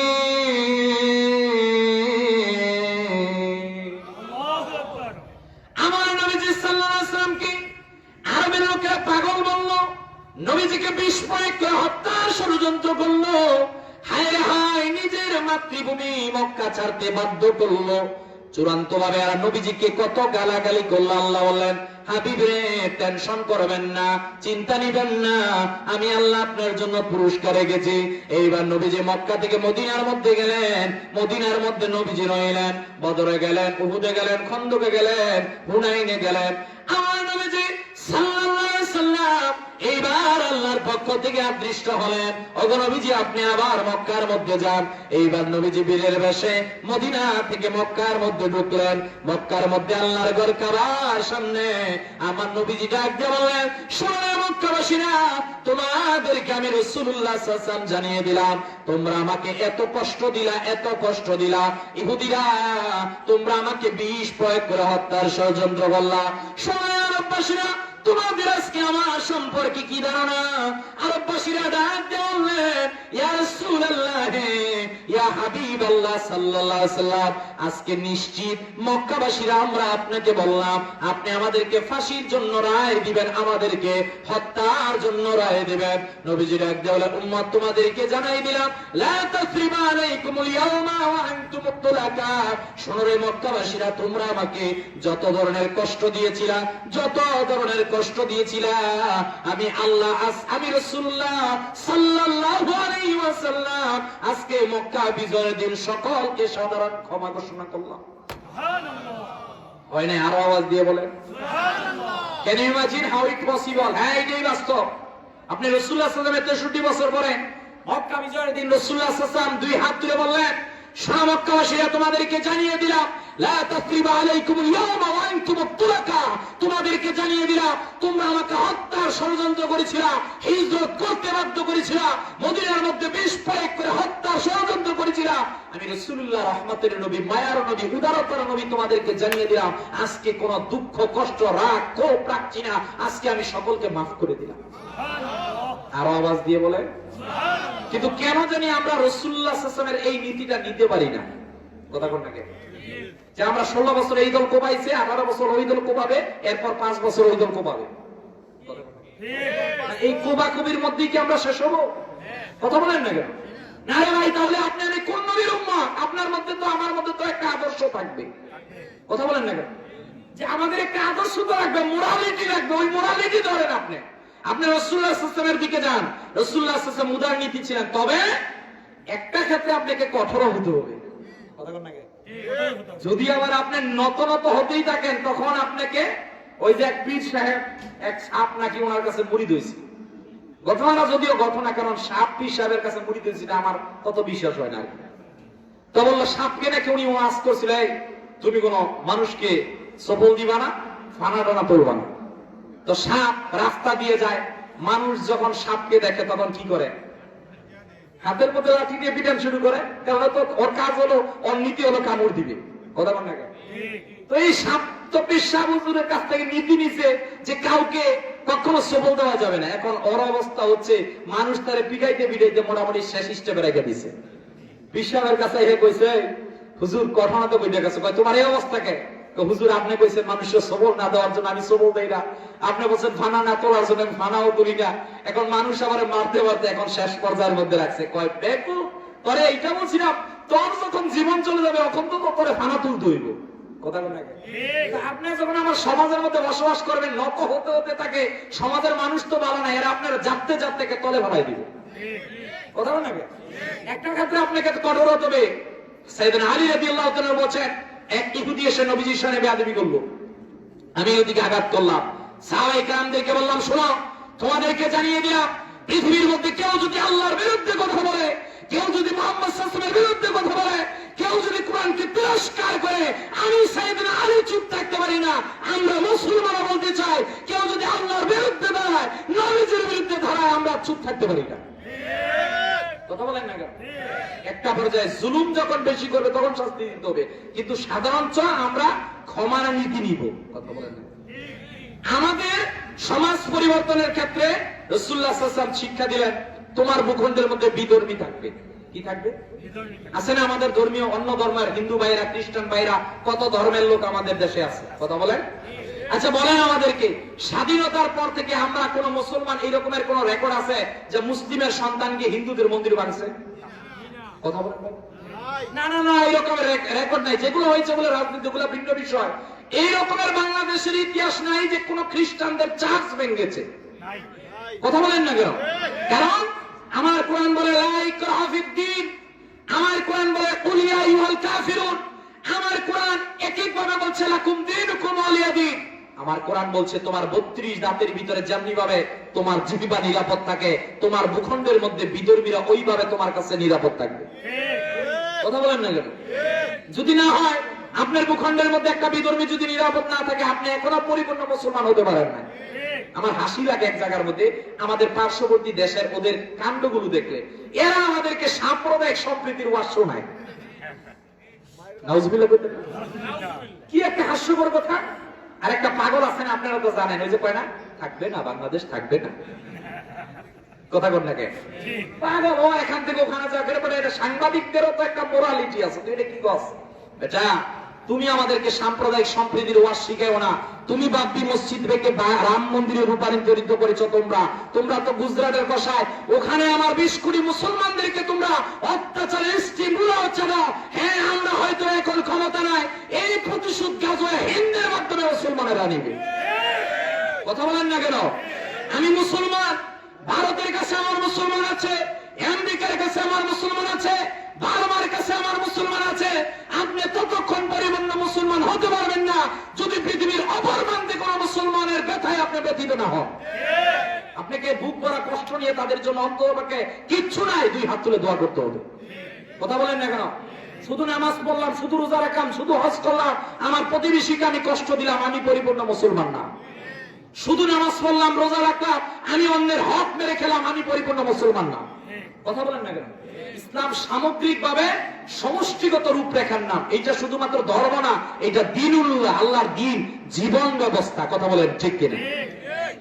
তাহলে আল্লাহর হাবিব সাল্লাল্লাহু আলাইহি ওয়াসাল্লাম সমাজ পরিবর্তন করার জন্য শিক্ষা দিলেন, ক্ষমার নীতিও থাকতে হবে, উদারতা থাকতে হবে, আবার কঠোরতাও থাকতে হবে। এইবার নবীজি সাল্লাল্লাহু আলাইহি ওয়াসাল্লাম ডাক দিয়ে বলছেন, শোনো রে, সমাজের মধ্যে আইনের শাসনটাকেও বাস্তবায়ন করতে হবে, কথা বলেন না কেন? এই ব্যাপারে আমরা একটা হাদিস নিতে পারি সহিহ বুখারী থেকে। আল্লাহর হাবিব সাল্লাল্লাহু আলাইহি ওয়াসাল্লাম হিজরত করে মদিনার মধ্যে যখন গেলেন, প্রিয় নবীজি সাল্লাল্লাহু আলাইহি ওয়াসাল্লাম মদিনা থেকে আবার মক্কার মধ্যে গেলেন। ওই মহিলার নাম ফাতেমা ইবনে মাখজুমি। ওই মহিলার বিরুদ্ধে একটা শাস্তির কথা আসলো। মহিলাটা চুরি করেছে, সম্ভ্রান্ত বংশের এক মহিলা। আরবের মক্কার মানুষগুলো মিটিং এর মধ্যে বসলো। হযরত যায়েদ রাদিয়াল্লাহু তাআলার সন্তান ওসামা রাদিয়াল্লাহু তাআলা পর্যন্ত গেল। রে ওসামা, তুমি যাও যাও মুহাম্মদ সাল্লাল্লাহু আলাইহি ওয়াসাল্লামকে বুঝাও, তিনি তো আজকে এই সম্ভ্রান্ত আরবের মহিলার বিরুদ্ধে রায় দিয়েছেন। মহিলার চোরের দোষে দোষী, মহিলার হাত কাটার জন্য। যদি এখানে হাত কাটা হয়, মহিলার যতটুক না সম্মানহানি হবে, কিন্তু মহিলার সম্ভ্রান্ত বংশের সম্মানহানি বেশি হবে। কথা বলেন না কেন? আল্লাহ হাবিব সাল্লাল্লাহু আলাইহি ওয়াসাল্লামের কাছে গেল। হযরত ওসামা বললেন, ইয়া রাসূলুল্লাহ, ওগো নবীজি, আরবের সম্ভ্রান্ত মহিলা, তাকে আপনি চুরির জন্য যে হাত কাটার বিধান দিলেন, এইটাকে কিছু করা যায় কিনা? নবীজি রাগান্বিত হয়ে গেলেন। হযরত ওসামাকে ধমক দিয়ে বললেন, তুমি কি আমাকে আল্লাহর কোরআনের আইন থেকে দূরে যাওয়ার জন্য বলছো কিনা? হযরত ওসামা বলেন, আমি আল্লাহর হাবিব সাল্লাল্লাহু আলাইহি সাল্লামের কাছে যখন গেলাম, নবীজি রাগান্বিত হয়ে গেলেন। আমি বললাম, না না না রাসূলুল্লাহ সাল্লাল্লাহু আলাইহি ওয়াসাল্লাম, আপনি যেটা শাস্তি দিবেন সেইটাই আমরা মেনে নিব। এইবার নবীজি বললেন, শোনো রে ওসামা, তুমি আরবের মানুষদেরকে জানিয়ে দাও, আজকে ওই মাখজুমি গোত্রের ফাতেমার জায়গায় যদি আমার মেয়ে কন্যা ফাতেমা হতো, আমি রাসূলুল্লাহ হযরতে ফাতেমার ক্ষেত্রে একই শাস্তি প্রয়োগ করতাম। আপনি চিন্তা করছেন, সর্বশ্রেষ্ঠ নবী মুহাম্মদ সাল্লাল্লাহু আলাইহি ওয়াসাল্লাম তিনি বলেন, চুরি একটা লোক যদি চুরি করে, কোরআনের বিধান হলো তার হাত কেটে দাও। কথা বলেন না? হক কথা যে বলে না সে বোবা শয়তান। আস-সাকিতু আনিল হাক্কি শাইতানুন আকরাস। তো আপনি যদি, আমি বলছি, একদিন আপনি বাংলাদেশের মধ্যে একটা চোরকে বাইতুল মুকাররমের সামনে হাত কেটে দেন, দ্বিতীয় দিন বাংলাদেশে এক চোরও খুঁজে পাবেন না। কথা বলেন না কেন? পাবেন না আপনি, কারণ চোর যখন দেখবে সামান্য একটা চুরির কারণে হাত একটা নাই, ও দ্বিতীয় দিন চুরি করবে, ও রিকশা চালাবে। হ্যাঁ, কথা বলেন সে করবে না। আরে সর্বনাশ, হাত কেটে লাইছে। আর জেনা করলে যদি রজন করা হয়, তাহলে তো জেনা করবে, আবার সে মসজিদ ছেড়েই তো যাবে না। কথা বলেন না কেন? এজন্য আমরা রিকোয়েস্ট করবো, একবার নেন না কোরআন থেকে সমাধান।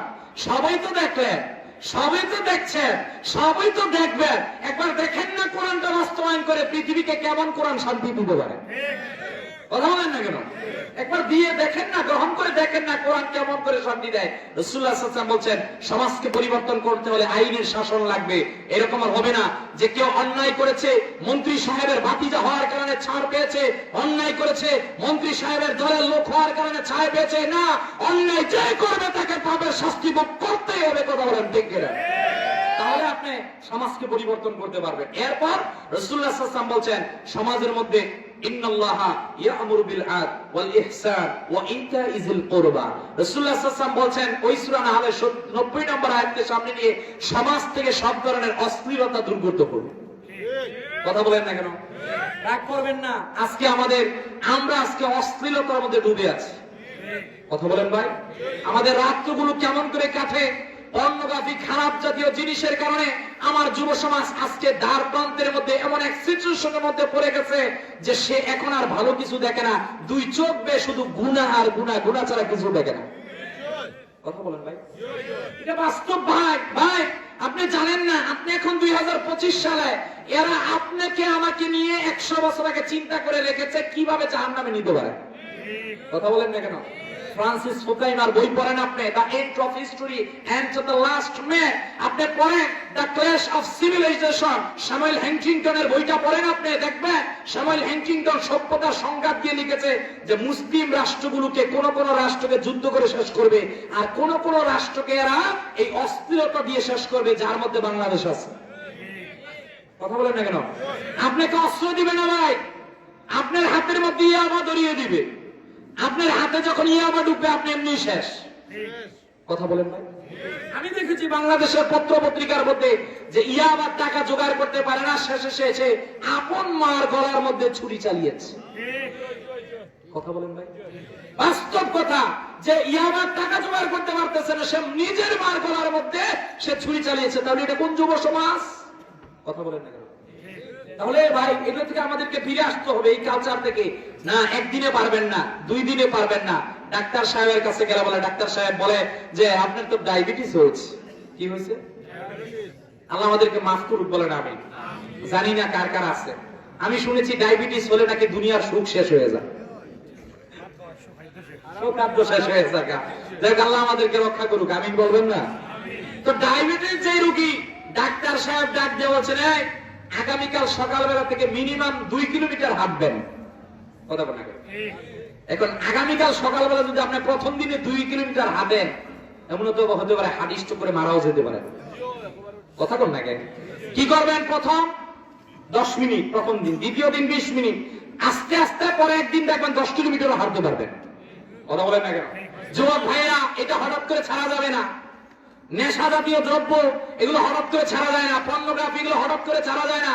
সব তথ্যগুলোকে আমরা সামনে নিয়ে যেই জিনিসটা বুঝতে পারছি, এগুলো হলো অভ্যাসের। 1 নাম্বার যেটা আমাকে নিতে হবে, যে আমি এখন গুনাহ করছি, আমার মা দেখছে না। যদি মা দেখতো আমাকে বাড়ি থেকে বাইর করে দিত, বাবা দেখলে বাড়ি থেকে বাইর করে দিত, সমাজবাসী দেখলে বাড়ি থেকে বাইর করে দিত। ভাইরে, আপনি দুনিয়ার সকলের চোখ ফাঁকি দিয়ে আজকে গুনাহ করছেন, এগুলো সকলের চোখ ফাঁকি দিচ্ছেন, কিন্তু আল্লাহর চোখ আপনি ফাঁকি দিতে পারতেছেন না।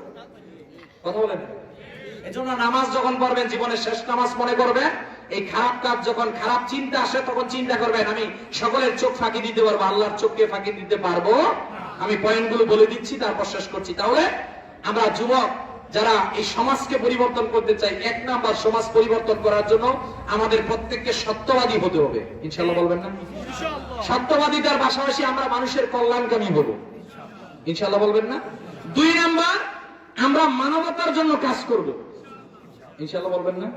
এই যে শীতকাল আসলে, বন্যার সময় আসলে, শুধু বন্যার সময় আপনি 5 তলায় থাকবেন, আপনার ভাই একটা বন্যা কবলিত অবস্থার মধ্যে বন্যার পানিতে পড়ে মরবে না, তাহলে আপনি পরিপূর্ণ মুসলমান না।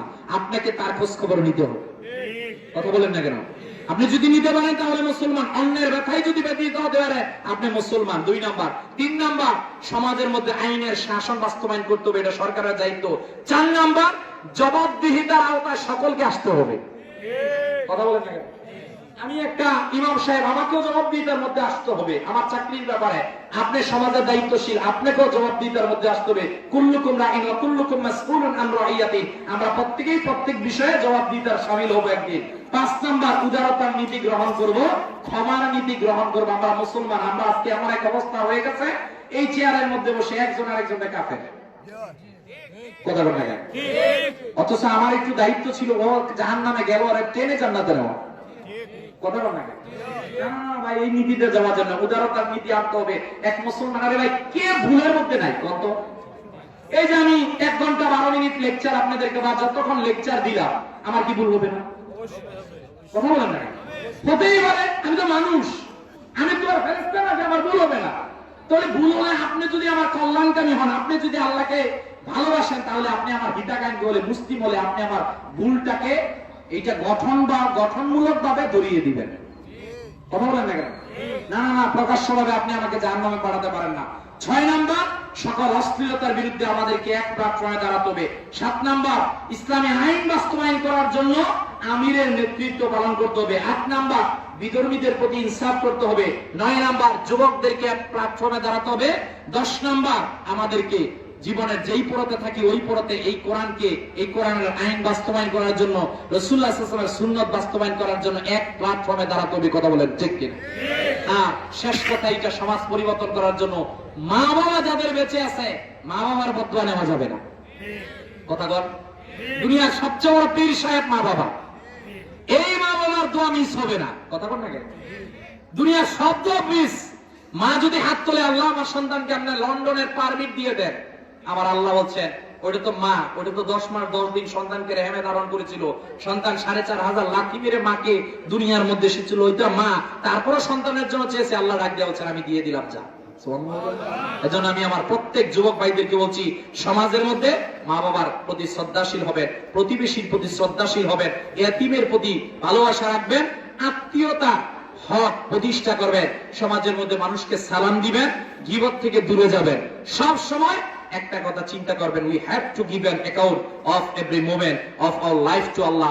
আমাকে প্রতিটা জীবনের প্রতিটা মুহূর্তের হিসাব দিতে হবে একজনের কাছে, তিনি কে? সমাপনী বক্তব্য, কনক্লুশন এইটা। ইসলাম 5টা বিষয়ের সমষ্টিগত রূপরেখার নাম। কয়টা? সবাই বলেন কয়টা? 1 নাম্বার, আপনার আকীদা ঠিক করতে হবে। কি ঠিক করতে হবে? কেউ যদি বলে আমি আল্লাহকে বিশ্বাস করি, নাউজুবিল্লাহ, আরেকজন ছোট আল্লাহ আছে, নাউজুবিল্লাহ বলবেন না? এই একটা জায়গায় তো পৃথিবীর সব ধর্মের সাথে আমাদের মত পার্থক্য, কথা বল নাকি?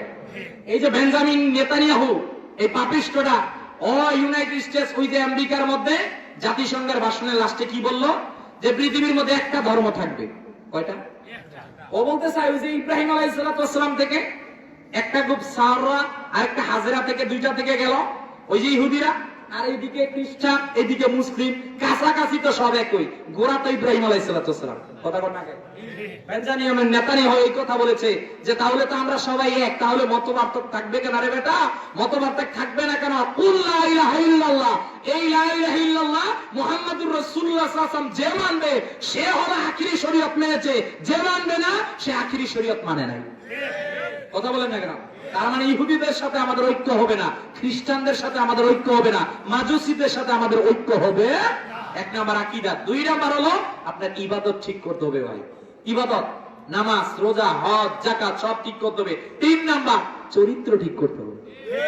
আমি যখন রাস্তা দিয়ে হেঁটে যাবো আরেক বিধর্মী দেখে বলবে এর চরিত্র বলো, কারণ সেই মুহাম্মদ সাল্লাল্লাহু আলাইহি ওয়াসাল্লামের উম্মত। কথা বলেন না? চার নাম্বার মুআমালা, ব্যবসা বাণিজ্য ঠিক করতে হবে। আজকে আমাদের সুদ ঘরে ঘরে, আজকে এত দোয়া করি, দোয়া কবুল হয় না। What is the reason? কারণ কি আপনি জানেন না? আমাদের খাবারে হারাম ঢুকেছে। রাগ করেন না ভাই, এগুলো বাস্তব কথা। পাঁচ নাম্বার হলো মুআশারাত, চলনে বলনে উঠনে যে কোনো জায়গায়, সব জায়গার মধ্যে আপনার আমার জন্য দায়িত্ব হলো মুহাম্মদ সাল্লাল্লাহু আলাইহি ওয়াসাল্লামের সুন্নাত। তাহলে যেই আয়াত দিয়ে শুরু করলাম ওই আয়াত দিয়ে শেষ করলাম, লাকাদ কানা লাকুম ফি রাসূলিল্লাহি উসওয়াতুন হাসানাহ। তাহলে যুবক ভাই, চুল কাটার স্টাইল কোন নায়কের হবে না। যুবক ভাই, তোমার আইডল কোন নায়ক নায়িকা গায়ক গায়িকা হবে না, তোমার আইডল মুহাম্মদ সাল্লাল্লাহু আলাইহি ওয়াসাল্লাম। কথা বলেন না কেন? তাহলে আমরা সেই সমাজকে পরিবর্তন করার জন্য প্রিয় নবীজি সাল্লাল্লাহু আলাইহি ওয়াসাল্লামের আদর্শটা নিব। আমি আবারও রিকোয়েস্ট করছি রজব মাসের মাঝখান থেকে আমরা যেন এই কোরআনটাকে নিজের জীবনে বাস্তবায়ন করি, ইনশাআল্লাহ। বলবেন না? আরে ভাই, এমন এক নবী পেয়েছেন, এখন বুঝতেছেন না, আখিরাতে বুঝবেন। এই যে মাসটার নাম কি? সবাই বলেন কিতা মাস? আল্লাহুম্মা বারিক লানা ফি রজব ওয়া শাবান ওয়া বাল্লিগনা রমাদান। যদিও সায়েন্স বলে, স্যার এখানে আছেন সম্মানিত মানুষ, আর ওলামায়ে কেরামগণ আছে, সায়েন্স বলে আমরা রাসূলুল্লাহ সাল্লাল্লাহু আলাইহি ওয়াসাল্লামের মেরাজ মানি না। নাউজুবিল্লাহ। আচ্ছা, আমাকে একটা প্রশ্নের উত্তর দেন, আপনারা রাসূলুল্লাহ সাল্লাল্লাহু আলাইহি ওয়াসাল্লামের মেরাজ মানেন কিনা? শুধু কি রাসূলুল্লাহ সাল্লাল্লাহু আলাইহি ওয়াসাল্লামের মেরাজ স্বপ্নে না, এটা বাস্তবে হয়েছে। কথা বলেন না কেন? সায়েন্স এক নাম্বার যুক্তি দিতে চায় যে পৃথিবী চলে স্যার আইজ্যাক নিউটনের মধ্যাকর্ষণ শক্তির মাধ্যমে। কি শক্তি? এখানে সায়েন্সের ছাত্র যারা এরা বুঝবে। মধ্যাকর্ষণ শক্তি হলো গাছ থেকে একটা আপেল পড়লো, এটা নিচে গেল না উপরে গেল? আরে মাছ না গেলে সায়েন্সের ছাত্রগুলো সব দেখছেন, আজকে ওয়াজ সাধারণ হয় নাই, সব কিন্তু সায়েন্সের ছাত্র। এইটাই বিজ্ঞানে গিয়ে পড়ে যে স্যার আইজ্যাক নিউটন আবিষ্কার করে মধ্যাকর্ষণ শক্তি, গাছ থেকে কোনো ফল পড়লো এটা নিচে যাবে, উপর থেকে নিচে আসবে, এটা উপরে যাবে না। বিজ্ঞান বলে এই মুহাম্মদ সাল্লাল্লাহু আলাইহি ওয়াসাল্লাম যখন পৃথিবী থেকে উপরে যাবে তখন ওনাকে মহাশূন্য ভেদ করে উপরে যেতে হবে। কথা বলেন? আপনি সৌদি আরবে উমরা করতে, হজ করতে গেলে 45,000 ফুট বা আরো উপরে বিমান যায়। কথা বলেন নাকি? একটা পর্যায়ে গেলে আপনার অক্সিজেন নাই। কথা বলেন নাকি? ওইটাই বাংলাদেশ থেকে নিয়ে গেছে, ওইটা আপনার দিবে ওই জায়গার মধ্যে। একটা পর্যায়ে কঠিন সিচুয়েশন, বলে মুহাম্মদ সাল্লাল্লাহু আলাইহি ওয়াসাল্লাম কেমনে এই মহাশূন্যকে ভেদ করে উপরে যাবে? আইনস্টাইনের ওই সূত্র নিয়ে, স্যার আইজ্যাক নিউটনের ওই সূত্র নিয়ে তারা বলে, আমরা বলি মুহাম্মদ সাল্লাল্লাহু আলাইহি ওয়াসাল্লামের মেরাজ হয় না। নাউজুবিল্লাহ। দুই নম্বরে এরা যুক্তি দেয়, সকালবেলা আপনি একটা সূর্য দেখেন, এটা কাছে না দূরে? কত দূরে? 9,30,00,000 মাইল দূরে। সুবহানাল্লাহ, বাড়িতে যাই করবেন। 8 মিনিট 22 সেকেন্ড সময় লাগে সূর্য থেকে আলো আপনার বাংলাদেশে আসতে। পৃথিবী থেকে 13 লক্ষ গুণ বড়। সুবহানাল্লাহ। এই যে সূর্য দেখেন, এই সূর্যের তাপমাত্রা হলো 1,50,00,000 ডিগ্রি সেলসিয়াস। সুবহানাল্লাহ বলতেন না? এই যে লোহা, এই লোহাটাকে আপনি আগুনে দিলে মাত্র 1538 ডিগ্রি সেলসিয়াসে এই লোহা দিবেন, 1 মিনিট পর দেখবেন লোহার কোনো অস্তিত্বই নেই। কথা বলেন না? বিজ্ঞান বলে কেমনে মুহাম্মদ সাল্লাল্লাহু আলাইহি ওয়াসাল্লাম 1,50,00,000 ডিগ্রি সেলসিয়াসের তাপমাত্রা ভেদ করে সূর্যকে ভেদ করে উপরে যাবে? আমরা বিশ্বাস করি মুহাম্মদ সাল্লাল্লাহু আলাইহি ওয়াসাল্লামের মেরাজ হয় নাই। আরো অনেক যুক্তিগুলো বাদ দিলাম, আর একটা যুক্তি বলি। আজকে থেকে 15 বছর আগে দিয়েছিল অনেক বড় বুদ্ধিজীবী। কি জীবী? ওনার নাম ছিল আবু জাহেল। কিতা জাহেল? ওনার অনেক বুদ্ধি আছিল আর কি। উনি বলছে, আবু বকর রাদিয়াল্লাহু আনহু, এইদিকে আসো, আমি এতদিন পর্যন্ত মোহাম্মদ সাল্লাল্লাহু আলাইহি ওয়াসাল্লামকে পাগল বলেছিলাম, তুমি বিশ্বাস করো না। আজকে যুক্তি আছে। বলে কি যুক্তি? যে সোনা মক্কা থেকে জেরুজালেম 1238 কিলোমিটার, যেতে আসতে 40 দিনের রাস্তা। মোহাম্মদ সাল্লাল্লাহু আলাইহি ওয়াসাল্লাম কেমনে এশারের নামাজ পড়ে মক্কা থেকে জেরুজালেম, সেখান থেকে সপ্তম আসমান, সেখান থেকে সিদরাতুল মুনতাহা, আল্লাহর আরশ, আল্লাহর সাথে কথা বলে হাদিয়া নিয়ে কেমনে ফজরের আগে চলে আসবে? আমি যে এতদিন মোহাম্মদ সাল্লাল্লাহু আলাইহি ওয়াসাল্লামকে পাগল বলেছিলাম, তুমি বিশ্বাস করো? সিদ্দিক আকবর ডাক দিয়ে বলছেন, যদি মোহাম্মদ সাল্লাল্লাহু আলাইহি ওয়াসাল্লামের কদম জবান মুবারক থেকে বাইর হয়, এটাই সত্য কথা। কথা বলেন না কেন? তাহলে ঈমান ইসলাম কোন যুক্তি দিয়ে হয় না। ইসলাম কোরআন যেটা বলেছে এটা বিনা যুক্তিতে আপনাকে মান্য করতে হবে। কথা বলেন না কেন? রাসূলুল্লাহ সাল্লাল্লাহু আলাইহি ওয়াসাল্লাম যেটা দিয়েছেন এখানে কোনো যুক্তি চলে না, এটাকে বিনা যুক্তিতে আপনাকে মানতে হবে। বিজ্ঞানকে আমরা কাট করতে পারি এক জায়গায়, ইকুয়ালিটি এমসি স্কয়ার সূত্র দিয়ে দৈর্ঘ্য, প্রস্থ, উচ্চতা, ওজন, এই চারটাকে যদি আটকানো যায়, বিজ্ঞানও বলে তাহলে সবকিছু সম্ভব। আল্লাহ মেরাজের সময় গোটা পৃথিবী সব আটকিয়েছিলেন এই কারণে, যদি পৃথিবী চলতো, মুহাম্মদ সাল্লাল্লাহু আলাইহি ওয়াসাল্লাম উপরে চলে যেত, মুসা নবীর কওমের মতো এই উম্মত শিরক করত। কথা বলেন না কেন? তাহলে ভাই নবী সাল্লাল্লাহু আলাইহি ওয়াসাল্লামের মেরাজ, এই মাস থেকে নামাজ পেয়েছি আমরা, এখন থেকে 5 ওয়াক্ত নামাজ পড়ব ইনশাআল্লাহ, বলবেন না? আমি অন্তরস্থল থেকে মাথিউরা এই রায়বাসী গ্রামের উদ্যোগে, রায়বাসী গ্রামের সকল প্রবাসী ভাইদের অর্থায়নে এই ওয়াজ মাহফিল যারা আজকের প্রথম এত সুন্দর একটা অ্যারেঞ্জমেন্ট করেছেন, অন্তরস্থল থেকে আমি মুসাফির মানুষ দোয়া দিচ্ছি। আমি যদিও গুনাহগার মানুষ, আমি দোয়া করি যারা এই মাহফিলের পক্ষে 1 টাকা পয়সা দিয়েছে, আল্লাহ এই 1 টাকা পয়সাকে আখিরাতের ময়দানে আমাদের জন্য নাজাতের জরিয়া হিসেবে কবুল করুন। আল্লাহ আমার এই সম্মানিত এলাকাবাসীকে কবুল আর মঞ্জুর করে নেয়। আল্লাহ এই মাহফিলটাকে আপনি কিয়ামত পর্যন্ত জারি রাখেন, আমিন বলবেন না? ওয়া আখিরু দাওয়ানা আলহামদুলিল্লাহি রাব্বিল আলামিন।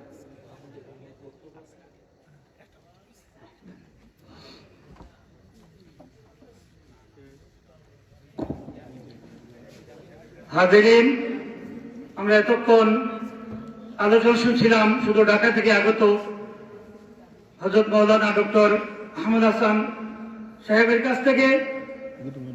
আপনাদের কাছে গুজারিশ, প্রতি বছর এই মাহফিল চলবে কি চলবে না?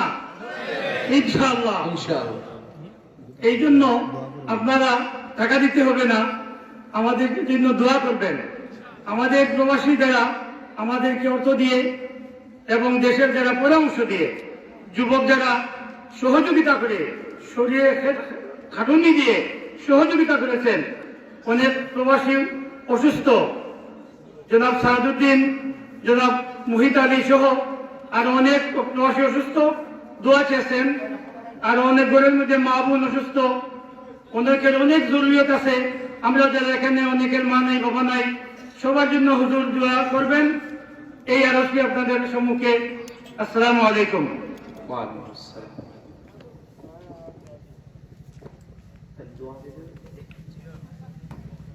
আমরা একবার সূরা ফাতিহা, 3 বার সূরা ইখলাস পড়ি। আউযু বিল্লাহি মিনাশ শাইতানির রাজিম। বিসমিল্লাহির রহমানির রহিম। মালিক ইয়াউমিদ্দিন। ইyyaka নa'বুদু ওয়া ইyyaka নাস্তাঈন। ইহদিনাস সিরাতাল মুস্তাকিম। সিরাতাল লাযীনা আন'আমতা আলাইহিম।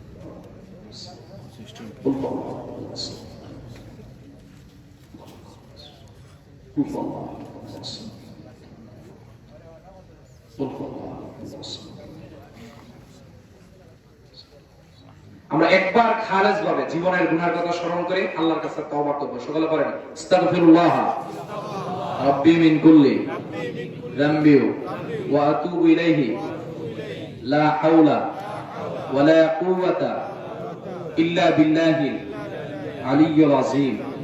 আল্লাহ তাআলা আমার জীবনের প্রকাশ্য, অপ্রকাশ্য, সগীরা, কবীরা, জানা, অজানা, দেখা, অদেখা, শিরকি, কুফরি, বেদাতি সব গুনাহ থেকে আপনার নিকট পানাহ চাই, মাফ চাই।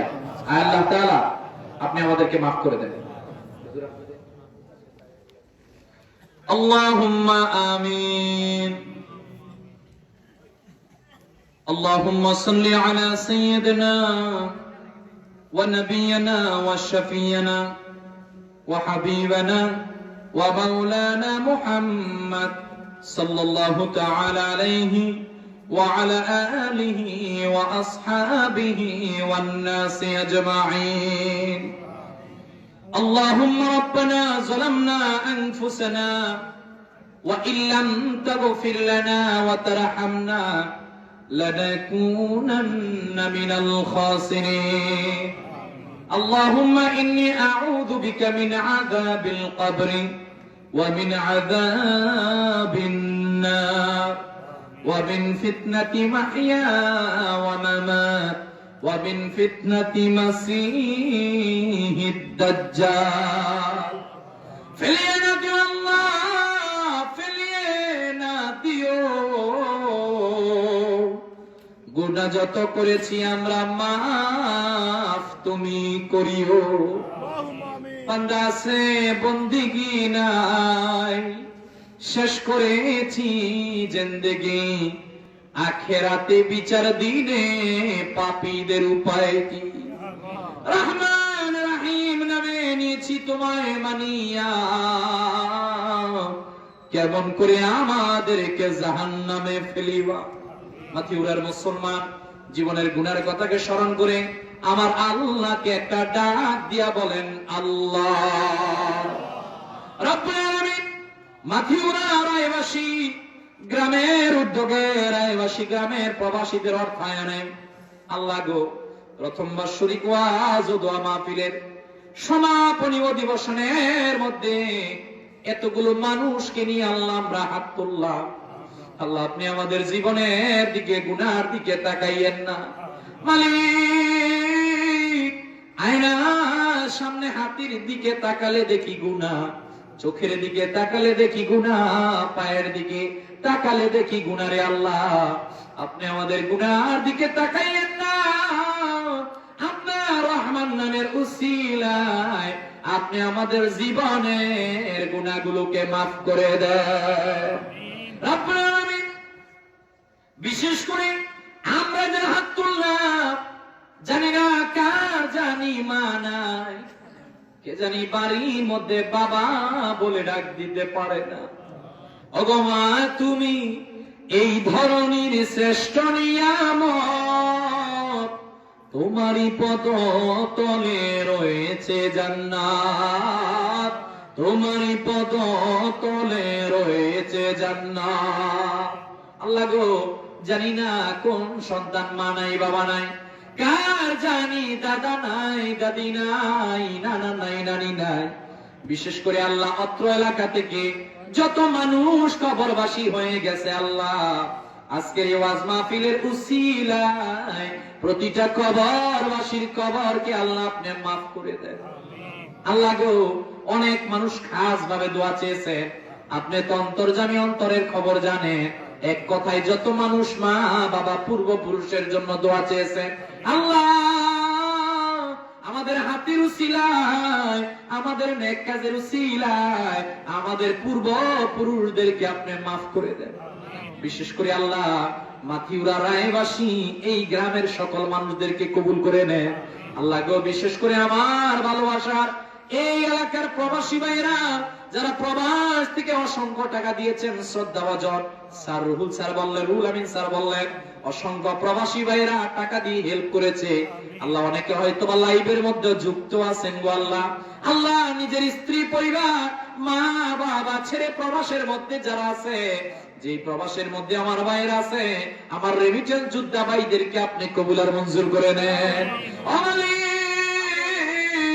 অনেক প্রবাসী ভাইদের প্রবাসের মধ্যে পাসপোর্ট ঠিক নাই হয়তোবা পারমিট নাই আপনি অন্তর্যামী আমার প্রবাসী ভাইয়েরা যারা মনের দুঃখ নিয়ে আমাদের সঙ্গে শরীক হইল যার পাসপোর্টের সমস্যা বিষয়ের সমস্যা পারমিট নাই আল্লাহ প্রবাস জীবনে যার যেই সমস্যাগুলোকে আপনি দূর করে দেন প্রবাস জীবনে কেউ যদি অসুস্থ থাকে তাদেরকে সুস্থতা দান করে দেন এমন অনেক প্রবাসী ভাইদেরকে দেখেছি নিজের টাকা পয়সা ইনকাম করার জন্য প্রবাসের মধ্যে ছিল মার মৃত্যুর খবর শুনেছে বাবার মৃত্যুর খবর শুনেছে হায় রে হায় মার জানাজায় আসতে পারে নাই ওই প্রবাসের মধ্যে শুধু কান্না আর কান্নার মধ্যে ছিল গো আল্লাহ আল্লাহ ওই সমস্ত প্রবাসী ভাই যারা মা বাবার জন্য কাঁদে ওই সমস্ত মা বাবাদেরকে আপনি maaf করে দেন বিশেষ করে আল্লাহ এই এলাকার রায়বাসী গ্রামের আমার ভালোবাসার যুবক ভাইয়েরা অক্লান্ত পরিশ্রম করেছে একেবারে রিসিভ করা থেকে আল্লাহ মেহমানদারির কোনো কমতি ছিল না। আল্লাহ আমার যুবক ভাইদেরকে আপনি কবুল করে নেন, যার চাকরি নাই চাকরির ব্যবস্থা করে দেন, যার ব্যবসা নাই ব্যবসার ব্যবস্থা করে দেন। আল্লাহ এখানে অনেক তালেবে ইলম ছাত্র ভাইরা হাত তুলেছে, কেউ স্কুলে, কেউ কলেজে, কেউ মাদ্রাসার মধ্যে পড়ে। আল্লাহ গো, যে যার অধ্যবসায়ের মধ্যে রয়েছে প্রত্যেকের মেধার মধ্যে আপনি বরকত দান করে দেন। এলাকার মুরব্বী বাবাজি আমার সঙ্গে হাত তুলেছে, অনেকে অসুস্থ, আল্লাহ যারা অসুস্থ তাদেরকে সেবা দান করে দেয়। এলাকার অনেক মানুষ বাড়ির মধ্যে কিংবা হসপিটাল অসুস্থ, যে যেখানে অসুস্থ তাদেরকে আপনি সেবা দান করে দেন। আল্লাহ গো, যে আলোচনা করলাম আমি সহ আমাদের প্রত্যেককে প্রতিটা কথার উপর আমল করার জন্য তৌফিক দীক্ষা দান করে দেন। ভাইয়ের আমার, বন্ধুরা আমার, দোয়া নিজেরটা নিজে করতে পারলে ভালো। কিছু সময় ছেড়ে দিলাম, যা যা চাওয়ার আছে রে ভাই আল্লাহর কাছে চেয়ে নেন। যদি চাওয়ার মতো চাইতে পারেন আমার আল্লাহ আপনার আমার হাতটাকে ফিরিয়ে দিবেন না।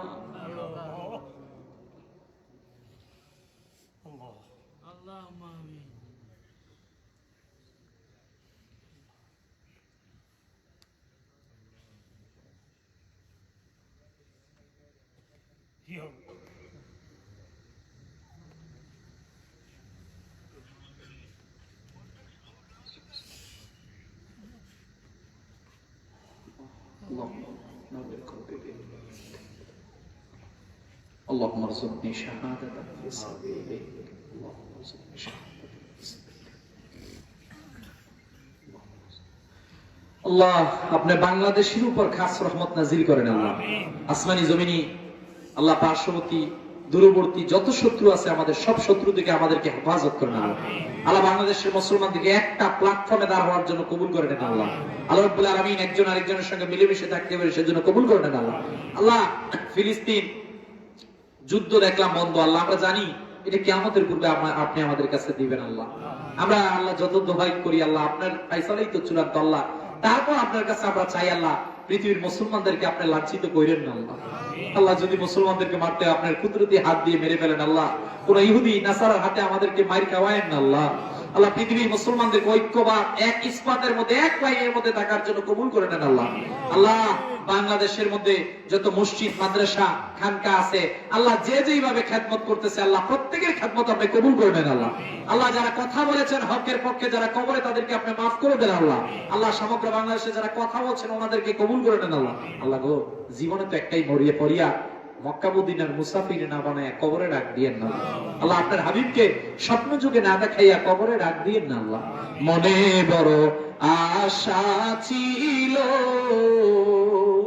যাব মদিনা, সালাম আমি করব গিয়ে নবীর রওজায়।